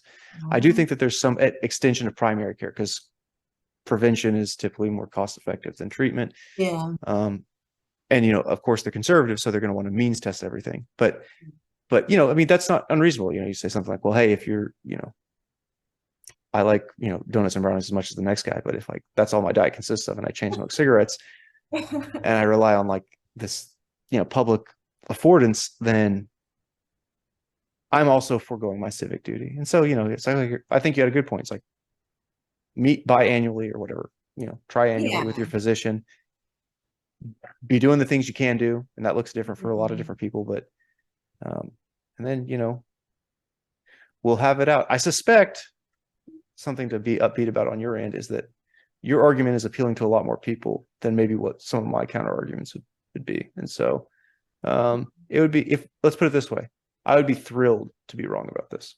I would be so happy if we could figure out, and that's why I look to some other countries. I think France is the one that I've heard most recently where it's a parallel infrastructure, but I'm speaking like beyond what I know, but my understanding is the public sector offering is meaningful and widely available and produces better results than our current healthcare system. So it's like, all right, well, I'm going to argue with that. Like, no, it seems like a pretty silly thing to argue with. Yeah, some people argue that our country is too big for this sort of thing. We have too many people. I'm not sure if I understand that argument entirely, because it seems like it would be based on wealth as opposed to number of people. Because let's say France is made up of, I don't know, 10 million people. I just come up with a number. But we have like 500 million or something like that. It seems to me is not so much a number game and more so, can we afford to do it, for one, and can we sustain a healthcare system where we can actually see people? Because like, for example, in 2020, when COVID hit, our hospitals were like ransacked with like, it was bad. It was bad. But I think that's because we were not prepared for that level of patient intake. And so I'm wondering if there's a way around that too. I mean, I don't know if that's a perfect comparison with like everyone having healthcare one day and now everyone wants to go and now hospitals are going to be overburdened. I don't know if that's a fair comparison, but to some folks' point, yeah, there's probably going to be more people going to the hospital than now. So, like, how do you prepare for that? Yeah, but your point is that's good. Those people need care, right? Yeah. And that's, I mean, that's a fair point. And just like I think the biggest ethical critique I've heard of this type of approach is you don't want the government involved in decisions about rationing care. Yeah. It is a travesty that people will self-ration care for the reasons we've talked about, but I don't want the government playing a role in that. I don't trust most of the governments that currently do that. Like, I really loathe them. But even our government that I, think moderately to highly of, I don't want them involved in that. But if things aren't working as the way they are, then we should be willing to try something. And I'm also with you. It's not obvious to me that just because the population is bigger means that this is not a viable potential option, as long as productivity is relatively also bigger. I do think the point about COVID and the system, this was a huge W in the economic populist column, as opposed to like the neoclassical or the neoliberal camp, which is like, hey, all of you guys did all this offshoring and all these efficiency measures and just-in-time delivery and lean staffing and all this stuff, which makes great, right? Like, you could drive costs down and you can drive shareholder returns up. And I'm not like, I think shareholders should make good returns. Like, that's great. I want people to be productive. But when you get a large exogenous shock to the system, and it's not nearly as bad as it could have been, when you get that shock to the system, all of your just-in-time stuff gets disrupted, and it's correlated across the world. And you don't have the staff, because we saw people other than the nurses on TikTok, which drives me crazy. Like, I am like an old curmudgeon in that way. Even though I know that for most of them, especially early on, it was a way to like blow off steam, and like, fair enough, because if anyone needed to blow off steam, it was those folks. But we didn't have enough resources to keep people like on rotation. We didn't have the facility space. One of the most remarkable things was China in the early days. They erected some like enormous 2 hospitals across the street from each other. It took them like 8 days to build it, or something crazy like that. And something like that in the United States would take years. And it's good. We have environmental regulations and safety regulations, but also in a time of a pandemic, it's like, hey, we need facility space. So yeah, I'm with you. I don't know how universal healthcare would interface with that. I suspect if it led to a healthier general population, then in times where there is something like that, God forbid, then we would fare better than we did generally, which would mean that it would be less of a strain on the healthcare system, hopefully. Yeah, you're right. And like, I don't think we should require people who don't want to go to the hospital to go to the hospital either, like I remember some people got mad when I don't remember what administration this was. Maybe it was Obama's administration.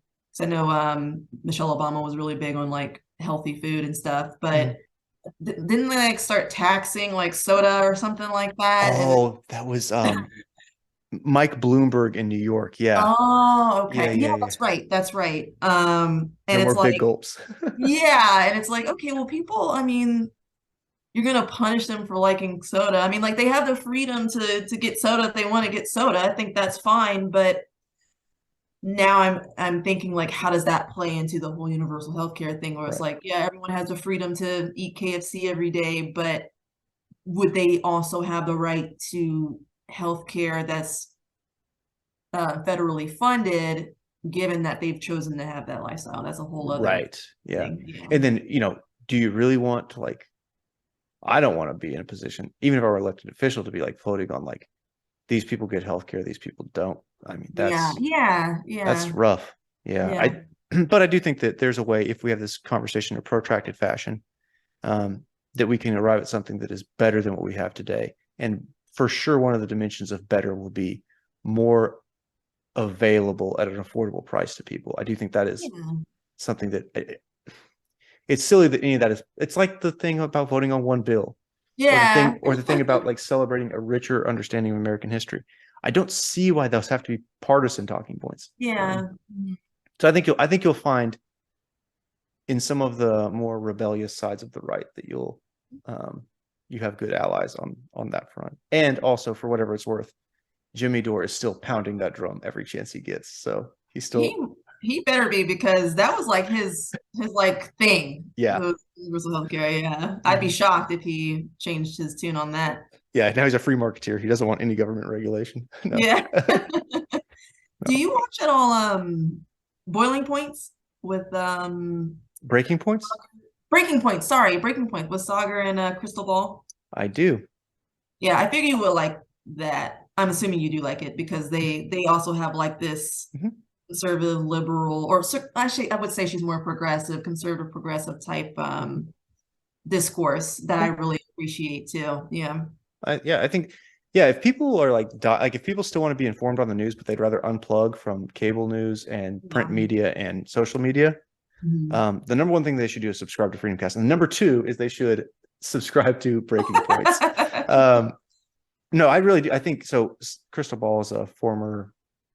She ran for political office. She's a former commentator on MSNBC, I think, and she's I think you're right. She's a progressive in good standing on some of the culture war issues. I think she's more middle of the road, but she's economic policy, healthcare policy. She's certainly progressive.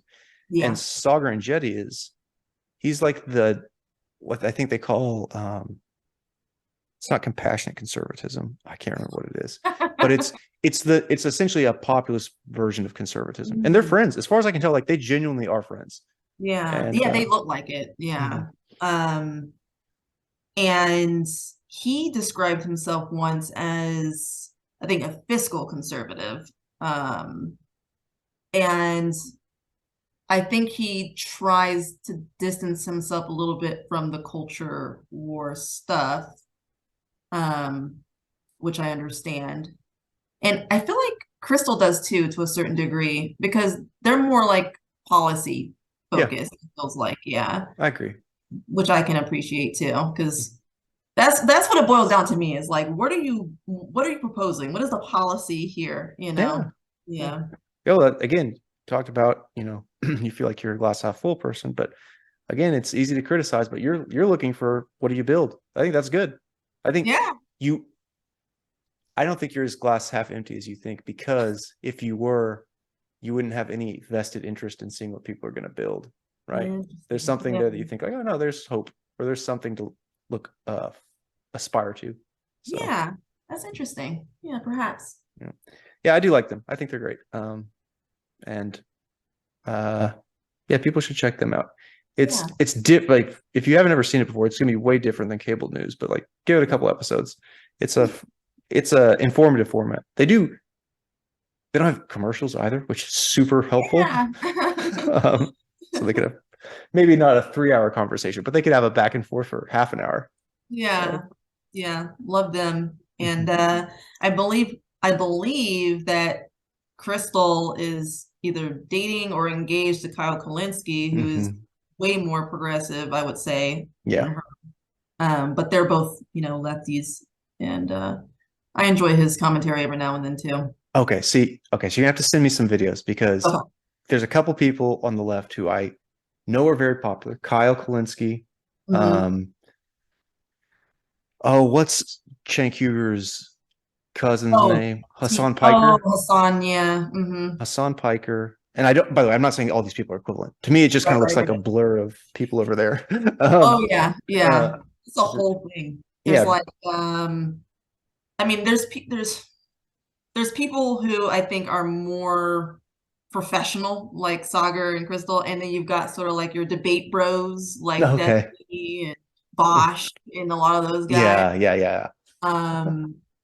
So it's quite a rabbit hole on the left, I would say, right now. Like, it's kind of nuts. I try to stick to like more Sagar and Crystal these days, because a lot of these folks, it almost became a game to them. Like, oh, I want to debate this guy. And to like call each other like stupid and stuff. I don't know. Yeah. I do like a good debate, but I don't think Yeah. that you mentioned Intelligence Squared a couple of years Yes. ago to me. Yes. Big shout out, another great podcast. But yeah, this whole like exclusive like debates for clicks thing. I don't know if that's and by the way, the right is at least as guilty of that as the left. So like there's no shame there. But Kyle Kalinske and Brianna Joy Gray, and there's a handful of others. I've seen them like engage in a way where I'm like, oh, this is so unconvincing. But because I don't see them as much, and I could be very well just getting like a biased representation because whatever I happen to click on is going to be, different on average than what their general disposition is. So if you have some really great points from them, send them my way because I would like to have a better appreciation for, the good influences on the left in modern discourse. I think I have a couple who I really like, Crystal being one of them, but but I'd like some more, especially since it's tough to, I can't sit there and watch Hassan or Destiny like stream a video game for 3 hours and talk politics. I know. And it's like 2 hours long too. Are you a Steven Crowder guy at all? I don't know. I like he had a format for a while where he says like, does this change my mind thing? Oh yeah. And I did think that other than like the meme of Change My Mind, the actual production of Change My Mind was pretty good. Because I don't think it was this like whole like, boom, facts don't care about your feelings type debate. It was much more like, okay, you talk about it and we'll sit down and talk. And I love that he would go into hostile environments, hostile to him. And and I thought he was genuinely respectful there, but I'm not a member of Mug Club, sorry guys, or anything like that. So, but I do in his early fights against some of the YouTube content moderation, I was a fan, not because I agreed with him so much, but because I said, okay, well, again, slippery slope. You're removing my limiting principle. What's your new one? So, why do you ask? Because I just heard about the whole drama going on with him, and I think is it the Daily Wire? Yeah. I didn't look into it too much, but I know there's some discourse on the right with that, and I don't. Sometimes I watch some Daily Wire stuff just out of curiosity, like to see what they're talking about. I would say one person that I consistently watch every now and then, her name is Amala something. She's a Black girl, and she has her own like blog, and I think she's part of the Daily Wire technically. She might be part of PragerU. PragerU, that's who she's part of. Yeah. PragerU. I like her. Really? Okay, that's great. She's newer, right? Yeah. I don't always agree with her, but she does. I like her temperament, and I think she makes a lot of good points, and she doesn't seem to be malicious. So I like to watch her stuff every now and then. Okay, cool. Yeah, I'll check her out too. That's awesome. I've seen her kind of pop up more and more recently, and she's pretty young too. Like there's a kind of new age of social commentators. I'm really impressed because I'm like, again, like getting to the older generation where you're like, oh, these kids these days. And then, young kids, some of them pop up and you're like, man, these kids are sharp. So, yeah. Okay, cool. I think one person that I think people on the left may gravitate to a little bit from the Daily Wire is a guy named Andrew Klavan. He is, he's an older gentleman and he's a smart ass, but like, I think that's on the job description for the Daily Wire folks. So we just have to appreciate that going in, and then it's not a big deal. But he's someone who was a former atheist and he's not like I walked away from the left type guy, but he's someone like, I grew up in Europe as a conservative liberal over there, meaning something left of the right here. And he's kind of come around. I was rewatching the episode after the Roe v. Wade decision came, the episode that happened while the Roe v. Wade decision was coming out. He starts out the episode like saying, hey, we may have some breaking news. And he has this whole fictitious monologue he gives at the beginning, which is not politically correct. Okay. So like, it is just not politically correct, but it is generally funny. And I typically find the parts most funny where he criticizes the news media. That's kind of my arch Got it. nemesis at this point. Not the whole news media, but particular actors within it. And so he'll have this monologue, and it's pretty funny. But if it seems weird, just don't let it throw you off. It's like he's being facetious for the first minute and a half of his podcast. But this episode after Roe v. Wade is so powerful. And I know that this is a controversial issue, and understandably so. But like, it comes in like 20 minutes into the episode or something, news breaks. He comes back from a commercial read and or an ad read, and he's like, it happened. And you're watching this dude who he's in his, I'm going to insult him, I don't know, 60s probably, late 50s or early 60s. And, you know, very much with it and witty guy. But you're watching someone who sacrificed a career in Hollywood because of his beliefs. See, like, come to fruition what is one of his most deeply held aspirations in political environment. And not even the outlawing of abortion, though he is certainly anti-abortion, pro-life, whatever the semantic framing one prefers. It's because he also has this great callback to Antonin Scalia, the former justice on the Supreme Court, who said after the Obergefell decision, the gay marriage decision, he said, essentially, look, my issue is not so much with, you know, what people consider marriage. The state has a right to determine that. The people have a right to determine that. My issue here is who rules me. And after today, who rules me is the majority of the 9 justices on the Supreme Court. And Antonin Scalia was a devout Catholic. So, like, certainly much more like by scripture than me anyway. And so, you know, he had a personal interest there, but his whole dissent was not, this is wrong biblically or something like that. It was, no, like we've short-circuited the way we go about doing this. And so you watch all of these things and the way he articulates himself, and he's in tears the whole, like, for a good portion of it. And you think, man, here's someone who's like for decades, like really like suffered at personal cost, and he's doing fine now. He's making good money. He's writing books, doing podcasts, great. But like he did sacrifice for what he believed in. And this is clearly one of the things that he most came to believe that spoke to him. And it was like, oh, okay. Like, kind of cool. Like, I'm glad that, because really neat to see. And he does a good job, I think, when he's not being a smartass. He does as good a job as any of them, and probably better than any of them, about talking to an audience where even if you're not a conservative or a Republican, I think you can find something there, because he says essentially, like, he's much more strict on the small L liberalism of the states, about freedom to choose different things, and about caring actually about the social welfare of the country. So there's a lot of again, like, kind of on ramps where it's like, okay, people can like disagree, and but then still be like, if I'm going to listen to a conservative, I want to listen to Clavin as opposed to Crowder or whoever else it may be. Interesting. Is this the same guy that because I watched one of your, I think, more recent interviews, and you guys were talking about a guy who debated a doctor or a nurse or someone about abortion? Oh, you watched my interview with Kyle Maxwell. Yeah. First of all, thank you. I appreciate it. So yeah, Kyle's an interesting cat. He's another young guy he's reading really broadly, and you can tell interacting with him, he's trying to figure things out for himself, but I really admire the fact that he's doing it out loud in public. And because that takes, guts, because you don't know if 2 weeks from now you're going to come across something that, Dostoevsky wrote, and you're going to be like, well, just kidding, I don't believe that, but I just went out there and so he's trying to piece, something like an ethical framework together.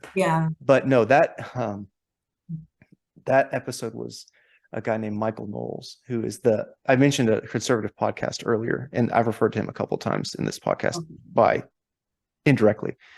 And he is someone who is very much, there's 2 people at the Daily Wire who are kind of self-described theocratic fascists. They use fascism because, like, it's a label that gets bandied around, right? So frequently that it means nothing. But they're very much more like it's not that they think the Pope should be the ruler of the United States or anything like that, but they're very much more like, no, we're going to defend like the Catholic theology Wow. Okay. And so, and it's not, again, that's not like explicitly what they come out and say, but it has a guiding theme to the arguments they make. And so he's one who did that. And he had a debate with, I used to know her name. It's very unfortunate for her, as far as I'm concerned. And maybe it scored points in her political circle, and more power to you. But I don't even think she did a particularly good job representing herself. She's a med student, so she's practicing medicine, but because med school lasts like 17 decades or something like that. So she's not done with medical school, but she's still in the practice of it. Yeah, I don't think. As I mentioned to Kyle, I would describe it as Michael allowed her the courtesy to self-immolate. I understood what she was trying to say. I think she made her points fair enough, but when you try and like peel back, like what we're just doing with universal healthcare, it's like, okay, well, but why? And we're trying to like roll back and say, okay, well, where, at least can we trace back to where we disagree? Because we both see something wrong here. There was no depth to, I'm not saying she may have thought about it very deeply. She might just be someone who caught off guard, had a bad day, maybe doesn't perform well on camera, but it was not well done on her end. And he is someone who, as much as I loathe, he gives inflammatory speeches like science is fake, not because he doesn't believe in science, but because he knows it'll get a rise out of people. So he's a troll. The New York Times described him as a dapper lib triggering troll. He wrote a book in 2016 called I know this because I have another book of his right here that I'm eventually going to get to. I didn't buy this first one. It was just a troll. And I wasn't particularly interested in it anyway, but it was like reasons to vote for a Democrat. And it was mostly a blank book, like, ha, ha, ha, ha. Like it's the same joke that everyone makes about the other party every election cycle. He just like convinced some publisher to bind together like 100 blank pages. Anyway, so yeah, he's very much troll-y. But what I really like about him is, again, I think he's got the statistics stuff way wrong, because it's like, he's like, yeah, statistics can be like misused and abused, and the other side does that a lot. And it's like, yeah, maybe, but also statistics can be really great for actually appreciating what you don't understand. But he's, by trade, he did like a dual degree in like history or art and Italian. So he's the humanities major in the classical sense of the humanities. And so for me, the interesting thing there is not like whether or not I agree with him on politics or religion or anything. That's not really why when I do listen to him, that's not why I listen. I listen to him because it's like, oh, I'm so technical day to day that it's interesting to hear the humanities perspective on this. And so like it's like, and it's also way different than what the stereotypical conservatives, at least over the last 20 years or so, have been. A lot of the cases they've been making. And I think he gives a lot of deference to people on the left in terms of, no, they actually understand this way better than the conservatives do. I still think they're wrong, but they actually have like a way better understanding of particular problems or particular critiques of modern society. Yeah. Okay. Wow. Yeah, I'll check out that video because I remember you guys were really talking it up, and I forgot to write it down. Yeah. So yeah, and again, if you disagree, or if you think that there's someone better, by the way, who like who does do a good job giving voice to this, if that's a particular issue that you think is particularly salient, then like send it my way. I'm all ears. I like what you said early on, which is like you actually enjoyed discussing things with people you disagree with. You said this in this podcast and the last one. Yeah. So and this has been great so far. So I believe you. Yeah. Maybe I'm not completely a glass half empty person, because I do like to think that most people, maybe not everyone, but most people have come to their perspective with pure intent. Yeah. Like people who are against abortion, which I don't agree with, but I don't think they just hate women on average. I think they truly, are concerned for children, and that's a really hard thing to convince someone against. So, yeah. Hey, more power to you. I think that is, you're definitely not as glass half empty as maybe earlier part of the conversation would have led on. Yeah. Which is good, because it means not only are you a good critic, but it means you're someone who can help build. Yeah. Awesome. Well, Leondra, wrapped you up for 3 hours here. This is awesome. This is the longest podcast so far to date. Oh, There was wow. one that was about the same. We had to split into 2 episodes, but this was certainly the longest and most coherent. Is there anything you want to close with before I just throw the little tagline at the end? Is there any? I'm assuming you don't want to you're not selling a book or anything, but is there any? Do you want to push any Microsoft products or anything like that before you get out of here? No, I don't have anything to sell or plug. But I'm happy to share my perspective on this platform, and if it does anyone any good, I'm glad that that's the case. And thank you again for having me on a second time. I really appreciate that. It is my pleasure, and it's all part of my plan to rope you into doing a podcast of your own on FreedomCast. But in all seriousness, that's mostly a joke, but also if that's at all interesting, let me know. And yeah, it's my absolute pleasure. I tell people all the time in classes I teach, professors I run in circles with, that like there's a group of really about 5 data scientists who are my age, plus or minus, let's say 4 years. And I tell these professors and these students, like, these are some of the sharpest people I know. I don't know if I don't know if I agree with them on any things. I think you and I have kind of raised the awareness about that. We do disagree on some stuff in this episode, but I've seen how they operate professionally and how carefully and deeply they can think. So that's a huge asset and so rare.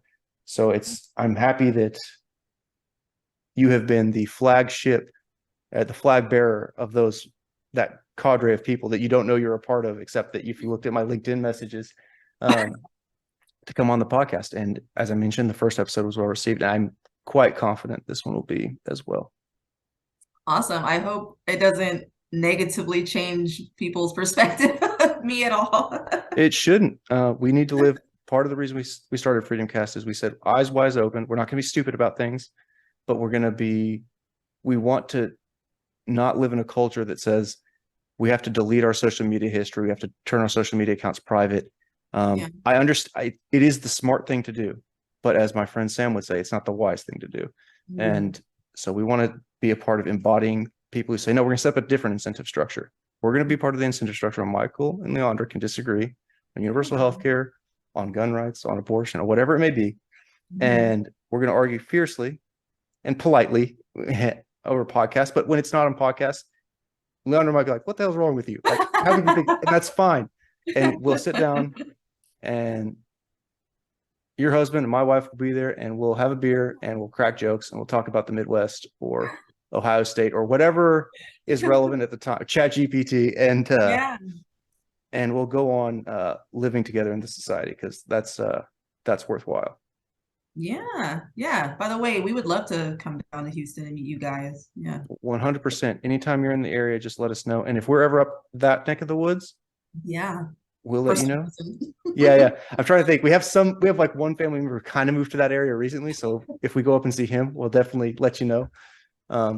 Nice. But yeah, like I said, I mentioned this last time. If you're ever in Houston, love to take you guys out on the town. We mentioned all the great food spots, so you just let us know what kind of food you want, and we'll find a place, and we'll have a great time. Awesome. Can't wait. Yeah, same. Leondra, it was a pleasure. And until next time, folks, stay honest, stay rigorous, and keep speaking freely. Thank you. Thank you for joining us in this conversation. From Is to Ought is a FreedomCast Network production. Please reach out, make your voice heard, and engage with us at freedomcast.locals.com or via social media. Accept the adventurous responsibility of becoming part of the constructive force that builds on the wisdom of the ages toward a more resolute fulfillment of our deepest principles. In closing, I want to leave you with a thought from a poem about this great nation that has not always lived up to its due billing. Inspired by American poet and iconoclast Langston Hughes, a man with great-grandparents who were slaves, whose father left him in an early age, and who died less than 3 years after the passage of the Civil Rights Act. This man, who himself embraced elements of socialism and even at times praised its more malevolent cousin, communism. Imperfect and brilliant, confused and exacting, this man left an indelible thumbprint on American culture. It is from that influence and in a spirit of gratitude that I appeal to his ode, "Let America be America again." A poem with revolutionary impulse, yet laden with traditional themes of resilience, a yearning for a genuine patriotism, and a responsibility for making this country live up to its foundational and potential goodness. 2. In a phrase, say it plain. America was never America to me, and yet I swear by this oath, America will be.